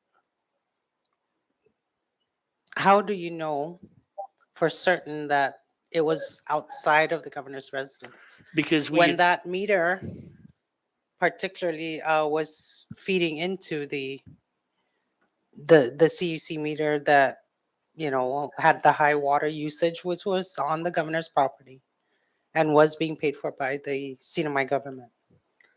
That's correct. The property was just out, or the meter was just outside of his property at the entrance. We try to keep meters off of property so we can have access to it at all times.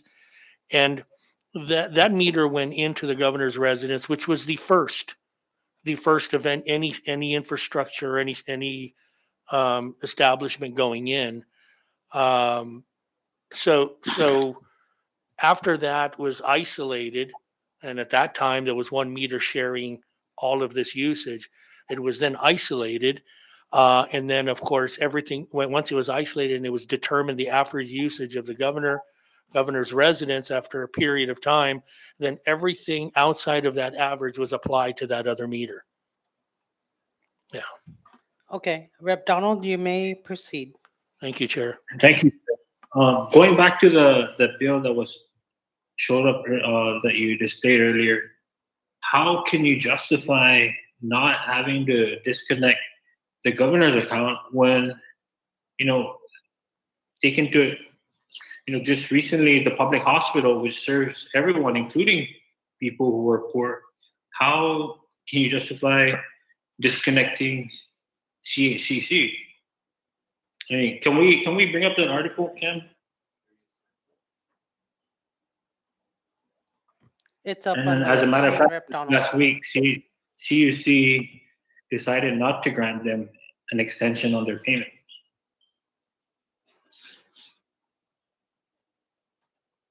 Wait, can you go back to that? Go. I want to see the photo, if you don't mind, sir.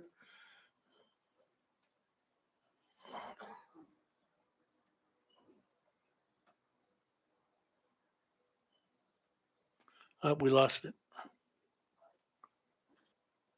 Oh, you mean a year ago?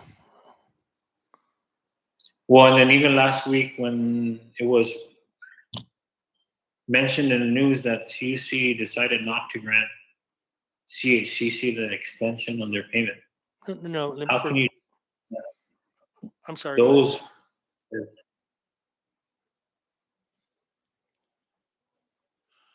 Okay, yeah, first of all, CUC did not deny an extension. That has to be clear. CUC denied the extension for 6 months.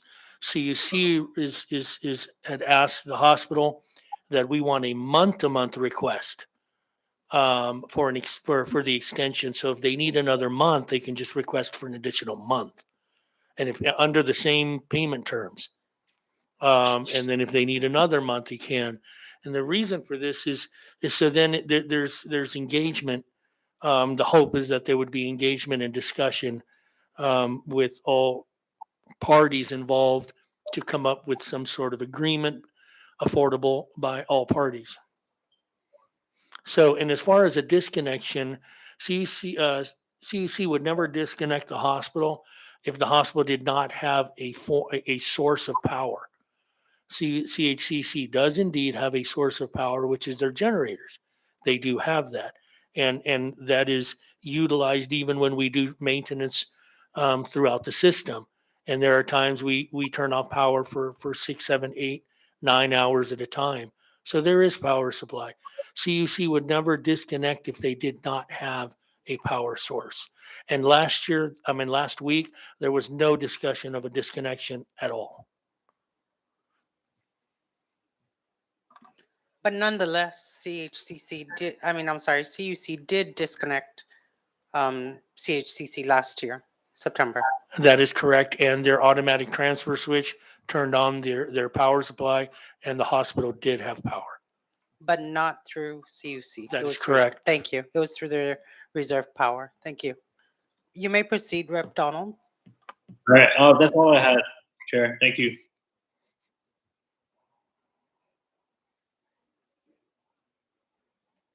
I would like to recognize Representative Vicente Camacho.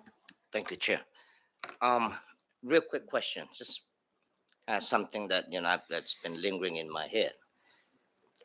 If the governor was living in a designated government official residence, do you think the governor can consume and accumulate that much water and electric? No. And if I may elaborate on that, Sure. the reason being is, and I think we've mentioned it a couple of times today, is that we obviously know where the source of the additional usage was from, which was from everything outside of his own residence. The facility had 1 meter, that 1 meter water meter that sourced water to all areas of his property. It was raised by the governor's concern about that. Now I don't know. You can't. Why that time? Why not any other time? That's only for him to answer.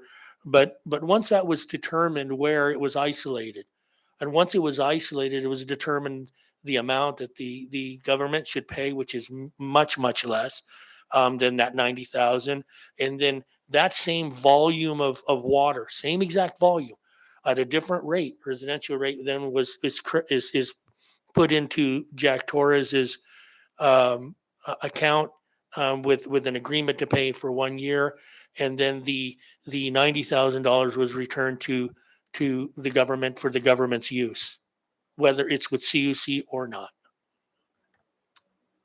Okay. Yeah. Well, I kind of figured out why that would have happened. Um, if it was a designated government official residence, I don't think there'll be piggeries, and I don't think there'll be 3 or 4 meters in that government residence. So I think that's where we're at right now. Thank you. I yield, Chair. Thank you. Director, you keep alluding that this one water meter was supplying everything on the property. And that's my understanding based on your testimony today. But I would like to refer back to the work order number 741038, which was earlier introduced as an exhibit.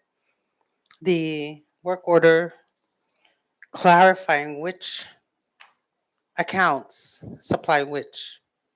Now, 82273, account number 82273, is under the account of I'm sorry, Governor Ralph de Guerrero Torres. And according to this work order, a test was done on his property.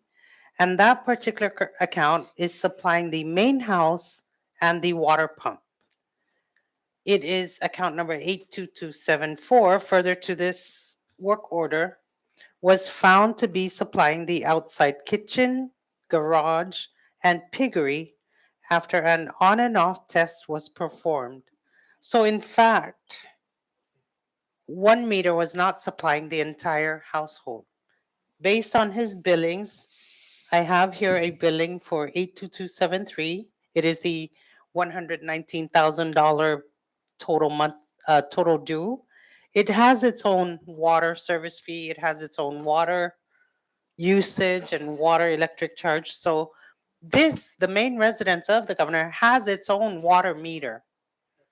There is another account, 82274, which is supplying strictly solely the piggery, the garage, and the outside kitchen.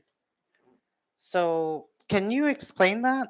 You keep alluding that there is only one water meter, but according to the records you provided, these are separate meters. Yeah, the originally there was 1 meter. We've since installed another meter. And when was that One second. installation done? Chair, 1 second, please. Sure.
Chair. You may proceed. Yeah, 82274 has no water meter to it. It's an electric meter.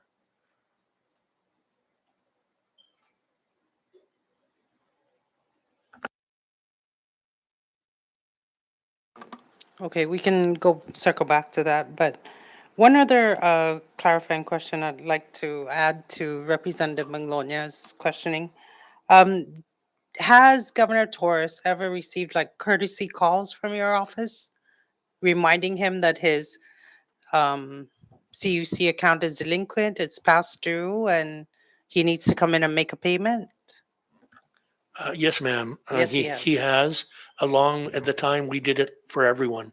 Okay, And he was one of those, okay, is what I'm being told. fair enough. We will move on. At this time, is Representative Bloss Jonathan Apto online? Yes, Madam Chair, and thank you. Executive Director, good afternoon again, and welcome back. Hope you guys had a good lunch, and it's almost time to be heading home. But For dinner. while we close out the hearing itself, I got a few questions in relations to adjustments. The first question would be, what is CUC's policy for making adjustments to accounts? Making adjustments for what, sir? What's the policy for making adjustments to accounts?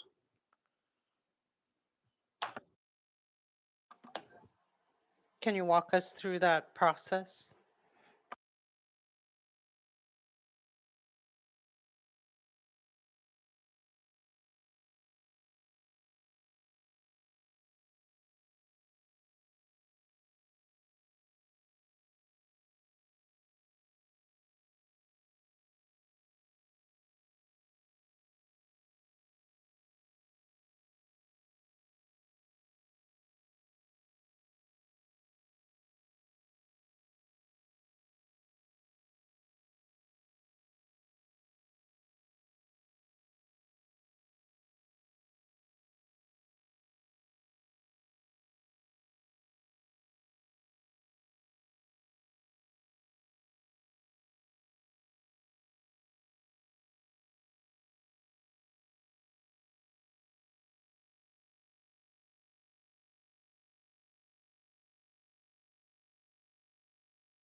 Chair, I'm ready. I can wait though. You may proceed. Okay. Congressman Atto, yes, good to hear you and welcome home. Good to have you. As far as our disputes, of course, a customer would have an issue, come in and make a and inform customer service. Customer service would then open work orders, depending on the understanding of the situation at that time, and then inspectors and others will go out and bring back the information. Um, and of course, um, determinations are made. And then once uh, some sort of understanding, financial understanding is made, then it is brought for the adjustment, then it's brought to my designee, our chief of administration, to review and approve or disapprove that particular adjustment. Now, would you like me to elaborate, Congressman, on this particular situation? Sure, Executive Director, just so the general public that are listening would understand the process, just in case they do have to go through the process in this in adjustments with their accounts or change of accounts. Okay, and in this case, um, there was the issue was raised about the high usage at that location. So work orders were open, and people were sent down, particularly in this case, water division personnel. They did review it and determine there was only 1 meter, and then determined also that that 1 meter was feeding more than the first establishment. The pipe continued, um, and um, and then of course made uh, an understanding to that account holder that up to a certain point it would read their usage. After that, it would start to read other usage. Um, so the determination was made to isolate. We isolated, came up with an average reading to be able to bill back. And the difference was applied to the other portion of the island. And in this case, the total over the course of over a year, the $99,000 have accumulated. Although there was some payments along the way, it was already made clear that we were not going to accept payments for this particular um, situation until that was resolved. However, it was received in one of many payments, or to pay for accounts, many accounts under one payment. It was noticed, and of course, since then, Congressman, we have taken that $90,000 and informed Department of Finance that we're if there's any other area that they would like us to apply those charges, and the exact volume that was used and billed for the 90,000 was then applied as at a residential rate and given to the other meter, and has since been agreed by that particular individual to although put down a $500 deposit on the promissory note, and we'll have 1 year to pay it in total. Okay, thank you, Executive Director. Sorry, just back to that $90,000. Was the the return of the funds back to the central government within the same fiscal year? Was it the fiscal year after or 2 fiscal years thereafter?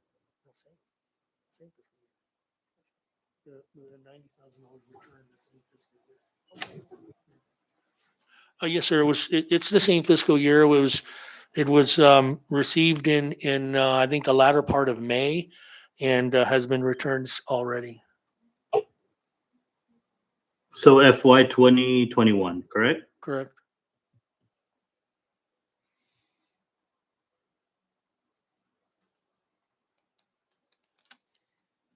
Yeah, sorry. Well, I don't know if you got the question, FY 2021 or FY 2020. 2021. All right, thank you, Executive Director. So, just generally speaking, are adjustments generally made when a customer files a dispute, or the CUC take the initiative and make adjustments should there be a need to make adjustments? Let's say a new house in a compound or in a homestead area. They might need to move the power poles within the existing area. Well, that would not apply. I mean, an adjustment would I can't see how an adjustment would apply in that case. Um, Okay.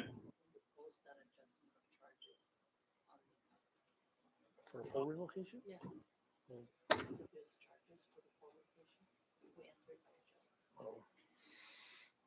Yeah, you know what? I just informed by the chief of admin that a pole relocation could include an adjustment, and that would be posted onto their account. Okay. All right. So thank you for that. So who at CUC is in charge of reviewing and approving adjustments? The chief of administration, Betty Turlai. Oh, all right. Thank you. All right. Next question. Typically, how long can we review? Can a review of a dispute take before adjudication and before an adjustment is posted on the account? Yeah, that depends on the complexity of the situation. Um, there obviously is going to take some information gathering, um, and that could take some time to establish averages. Okay. But we try to move as quickly as possible. And we haven't been all that successful in it, not as much as I would like it to be, and we are definitely working on that to try to move that much quicker. All right. Thank you. Thank you for that, Executive Director. I have a few more questions for you. What happens to the adjustments when they are made in favor of the customer? Does the customer get sometimes get a check or just a credit to the account?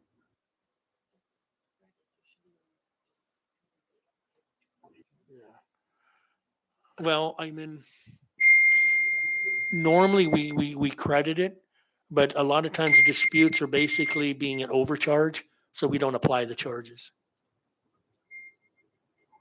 Okay, so if I know normally you say you credit it, but if they do happen to be closing out the account and let's say leaving the island, do CUC write a check to the individual?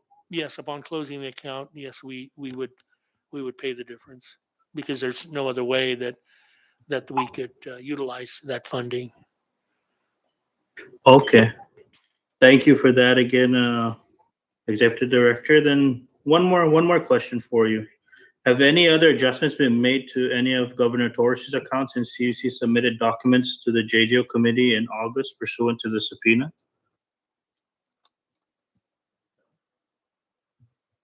Adjustments?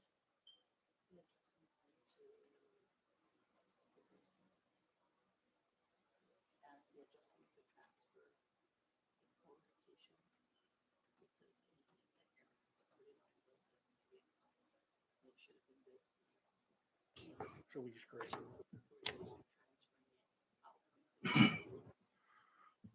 Yes, there was an adjustment. One of the pole relocations was actually on account ending with 7-3. which in reality it should, or it should have been on 7.4. So we did make that adjustment. Okay.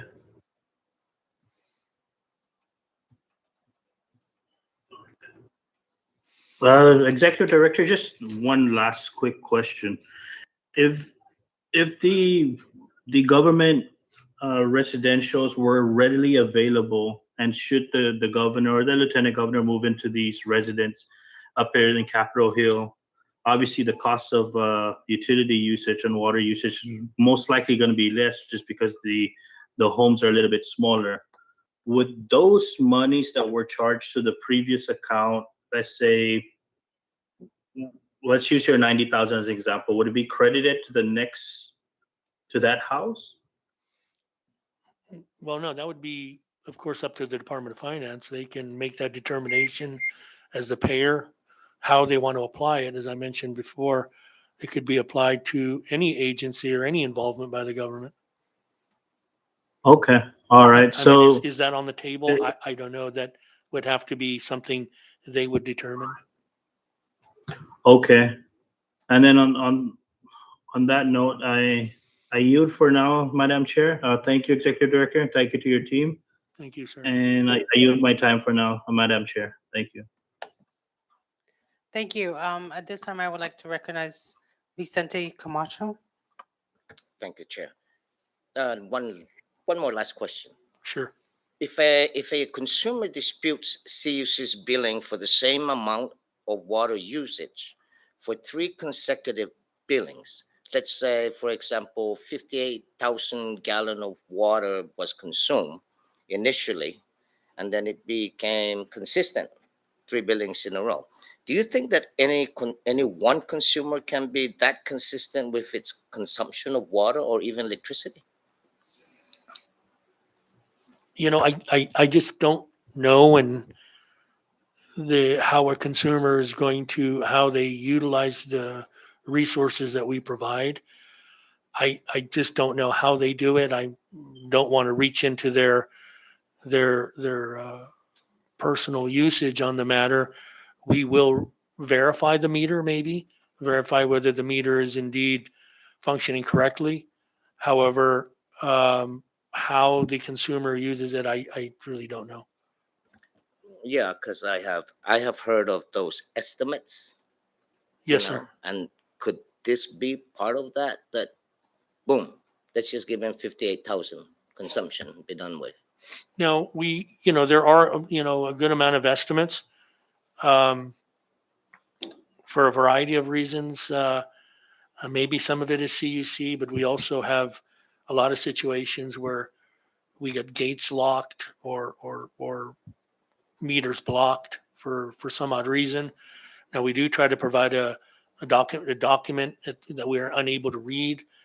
Um, but yes, it is something that we're addressing. We're obviously looking into, and have funding for automated meter reading, where we would just be able to acquire that on just driving by, and not intervene or involve ourselves in the personal use of our resources. I just feel that that could not be possible. Yeah. Yeah. Thank you. I yield, Chair. Thank you. Representative Atto, are you done with your questioning? Yes, Madam Chair. I yield for now. Thank you. Okay, thank you. At this time, we have concluded the hearing with Executive Director Gary Camacho, and at this time, we will dismiss the witness. Thank you so much. It was a nice experience.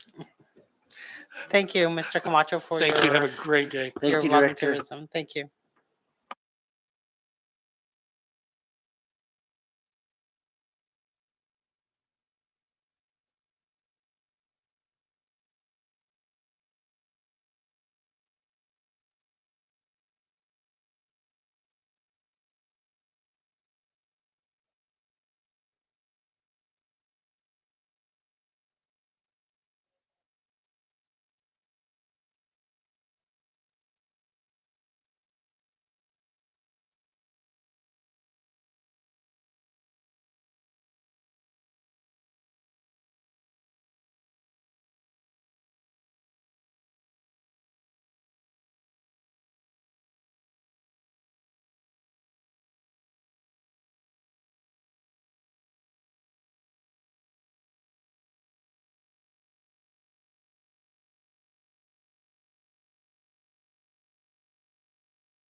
At this time, Mr. Gary Camacho has been dismissed, and we will recognize the members if they would like to make any comments at this point before we close out the hearing for today.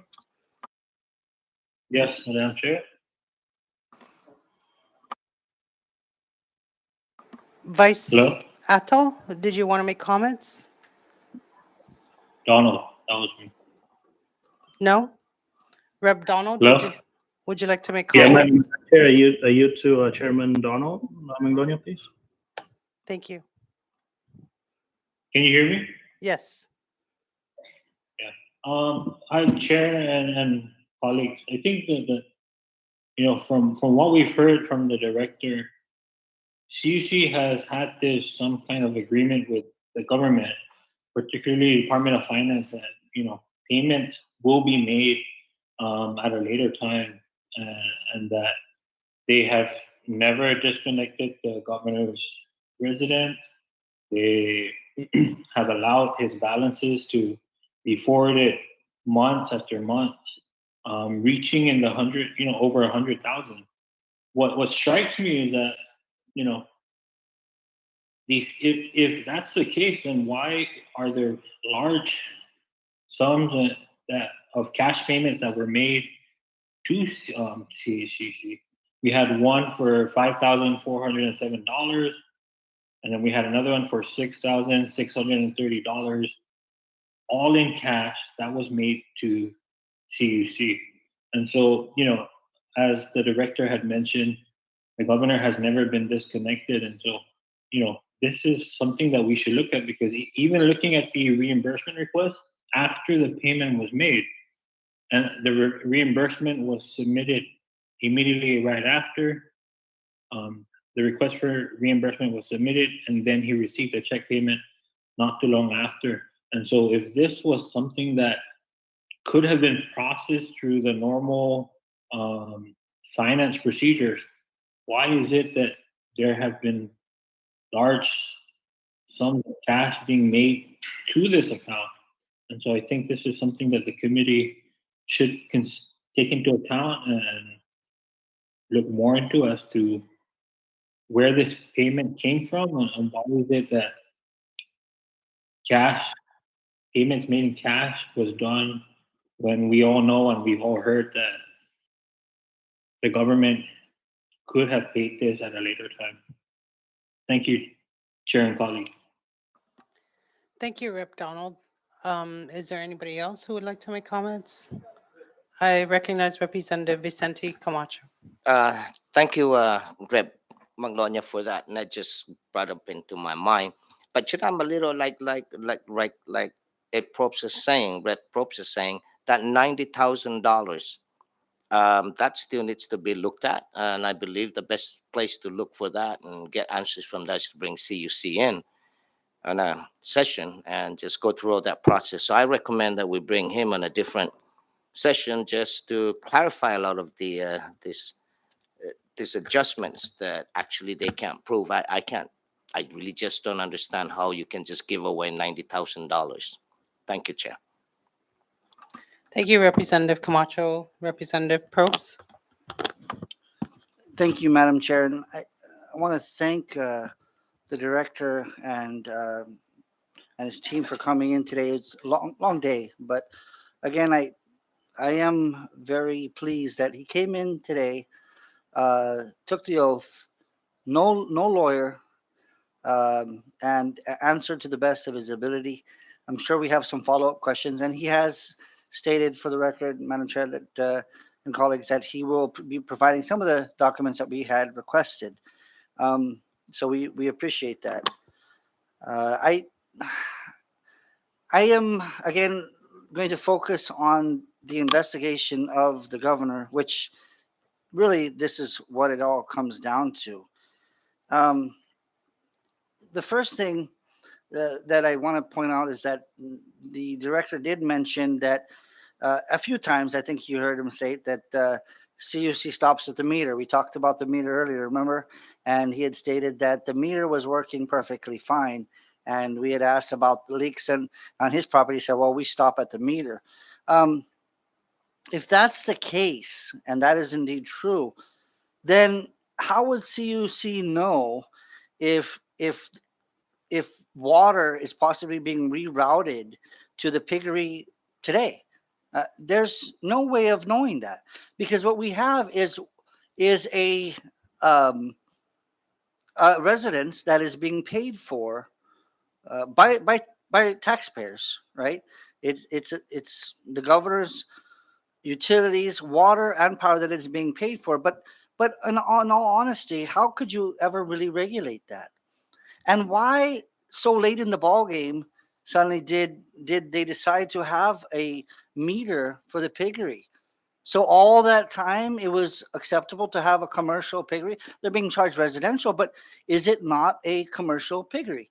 Does the piggery bring in profit? In other words, are these free pigs? No. Somebody pays for those pigs, right? They they grow them, they roast them, they drop them, whatever. But certainly it's a commercial business that was making money. So the question is this is this fair for ratepayers, for taxpayers, to be paying for a private business that is on the property of Governor Torres, that is being utilized for profit, right? Uh, Perhaps, Madam Chair, we can get a copy of the business license and know exactly how many pigs were on that property. We've heard it was one of the biggest piggeries on island, so that's something to be concerned about. But again, who's eating this expense? Well, clearly, when I asked that question earlier, it was us. It was every ratepayer that was basically paying for it. But now they have stated that Jack Torres, the brother of the governor, is paying $11,000, right? And he has, I guess, up to a year to make those payments. But for all these years of having a piggery there, is that a fair amount? Knowing the fact that there was a month as high as $16,000 of water usage. Now they have determined that certainly it is excessive. Certainly a residence, a normal residential household couldn't consume that much water. Who could wrap their mind around that? But yet, where were these complaints coming from? They they had mentioned that one was from November, back in November 2019, but no subsequent follow-ups. It was a phone call. Madam Chair and colleagues, if you had a $16,000 water bill, and if anyone got a $16,000 water bill, whether the government is paying for it or whether you're paying for it, wouldn't you question it? I can guarantee you, without a doubt, without blinking my eye, that if our director of the legislature got a $16,000 water bill for this legislature, he would be questioning it and saying, wait, something's wrong. Let's call in CUC. Let's look for leaks. There's something is not adding up, because you'd be concerned because you have a budget, right? And certainly you realize that. So why weren't there red flags? Why was this deemed acceptable? This is something that again will have to be asked of the governor eventually when he decide, or when we decide, this body, to have him testify before this body. One of many questions that we have for him. But, Madam Chair, we also established the fact, if I may, that you had brought up, that had been brought up, about two different bills that were being utilized, that were being paid. They talked about an official residence normally, but is that common practice? Not official residence says, can you have 5 properties? The director had stated, if you remember, that it's not up to him, and that is understandable. It's the government that decides what is acceptable and what is not. They send it to the I guess for the billing purposes, and pay for it, and that's what CUC was doing. But for all intent and purposes, Madam Chair and colleagues, is this normal practice to have more than one residence established? I just look at these, and it is, we talk about executive privilege. Who is more privileged than the governor right now to be able to get on a phone and not even dispute his power, I mean, or his water, just to make it not have to go in person, but he'd go in person, I guess, to make a cash payment of $6,700, right? But yet, if it comes down to something that he doesn't, he just gets on the phone and calls it in. But really, this is this type of excessiveness and also the ability to basically get free services from CUC is unheard of. We had asked, the lieutenant governor about that. He says no, he doesn't get that type of service. And he had even mentioned, if you remember in the lieutenant governor's testimony, that there are private companies that you can call to fix your generator. I utilize that. If I can't fix my generator, I can't call CUC and ask somebody from CUC to come and fix my generator. No. And if I did, somebody would definitely call that in, right? Why does a congressman get his generator fixed? It'd be front page news. So, Madam Chair, there's a lot of things to take away from this, but it certainly is that clear, I think, to me and anyone who really is being reasonable, that there is preferential treatment, and perhaps it's not at the fault of the director.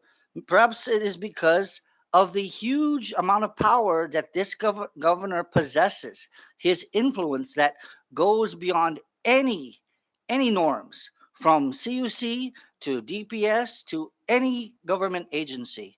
It's excessive and it needs to be reeled back. Thank you, Madam Chair. Thank you, Representative Probst. And finally, I would like to make some comments myself to the viewing public and also to the members present. Other than air itself, water is the most important life-giving substance on the planet. At a time when CUC was rationing water in Esteo, Governor Torres was racking up water usage in the hundreds of thousands of gallons per month to support a commercial piggery on his private residence. It is clear, based on the exhibits presented today, that CNMI taxpayers were paying for at least 3 CUC accounts on the private residence of Governor Torres and Mrs. Diane Tudela Torres, and the private residence of his sister, Miss Judy Marie Torres, in Coblerville. Records also reflect that CNMI taxpayers paid for overlapping periods on these accounts, including the period right after Super Typhoon Yutu, when our entire island was without power. Records reflect that account number 66904, registered in the name of Miss Judy Marie Torres, was paid a total amount of $36,069.56 by the CNMI government for power usage during the period of January 2015 to September 2018, right after Super Typhoon Yutu. However, during the period of January 2018 to September 2018, records reflect that account number 88274, registered in the name of Governor Ralph de Leon Guerrero Torres, was also paid for by the government. According to exhibit number 57, a work order from CUC states that this meter supplies the piggery, a garage, and an outside kitchen located on the governor's property. On September 8th, 2020, CHCC's utilities, our only hospital, their utilities was disconnected, putting patients' lives at risk.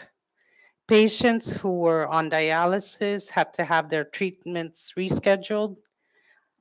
Life-saving surgical appointments had to be rescheduled. Radiology appointments had to be postponed because the machines used for radiology department consume so much power, it would overload the antiquated power system of our only hospital. During this same time period, Governor Torres continued to rack up thousands of dollars in monthly utility bills on at least 3 utility accounts. He has been consistently delinquent on these utility accounts and was given preferential treatment, never disconnected, not even once. Even as his utility bill reached as high as 119,000 for a private residence, based on the records we have received from CUC. All of this while lives were put at risk at the hospital and ordinary citizens like you and I would have our electricity disconnected for a $50 CUC bill, even if we were 1 day late. Based on the testimony of Mr. Gary Camacho today, I find it highly suspicious that after a subpoena has been issued to CUC, adjustments are being made to Governor Torres's utility accounts. As late as last week, a $90,000 adjustment was made. That includes adjustments of $11,000 transferred to the governor's brother, Mr. Joaquin Torrez, with no other justification other than a determination was made by CUC management. Nothing more than that. At this time, I would like to recess this meeting until Wednesday, September 29th at 10:30 a.m., wherein we will receive our next witness, Mr. Kevin Aldon from the Boating Safety Program under the Department of Public Safety. It is now 5:07. This meeting is hereby in recess.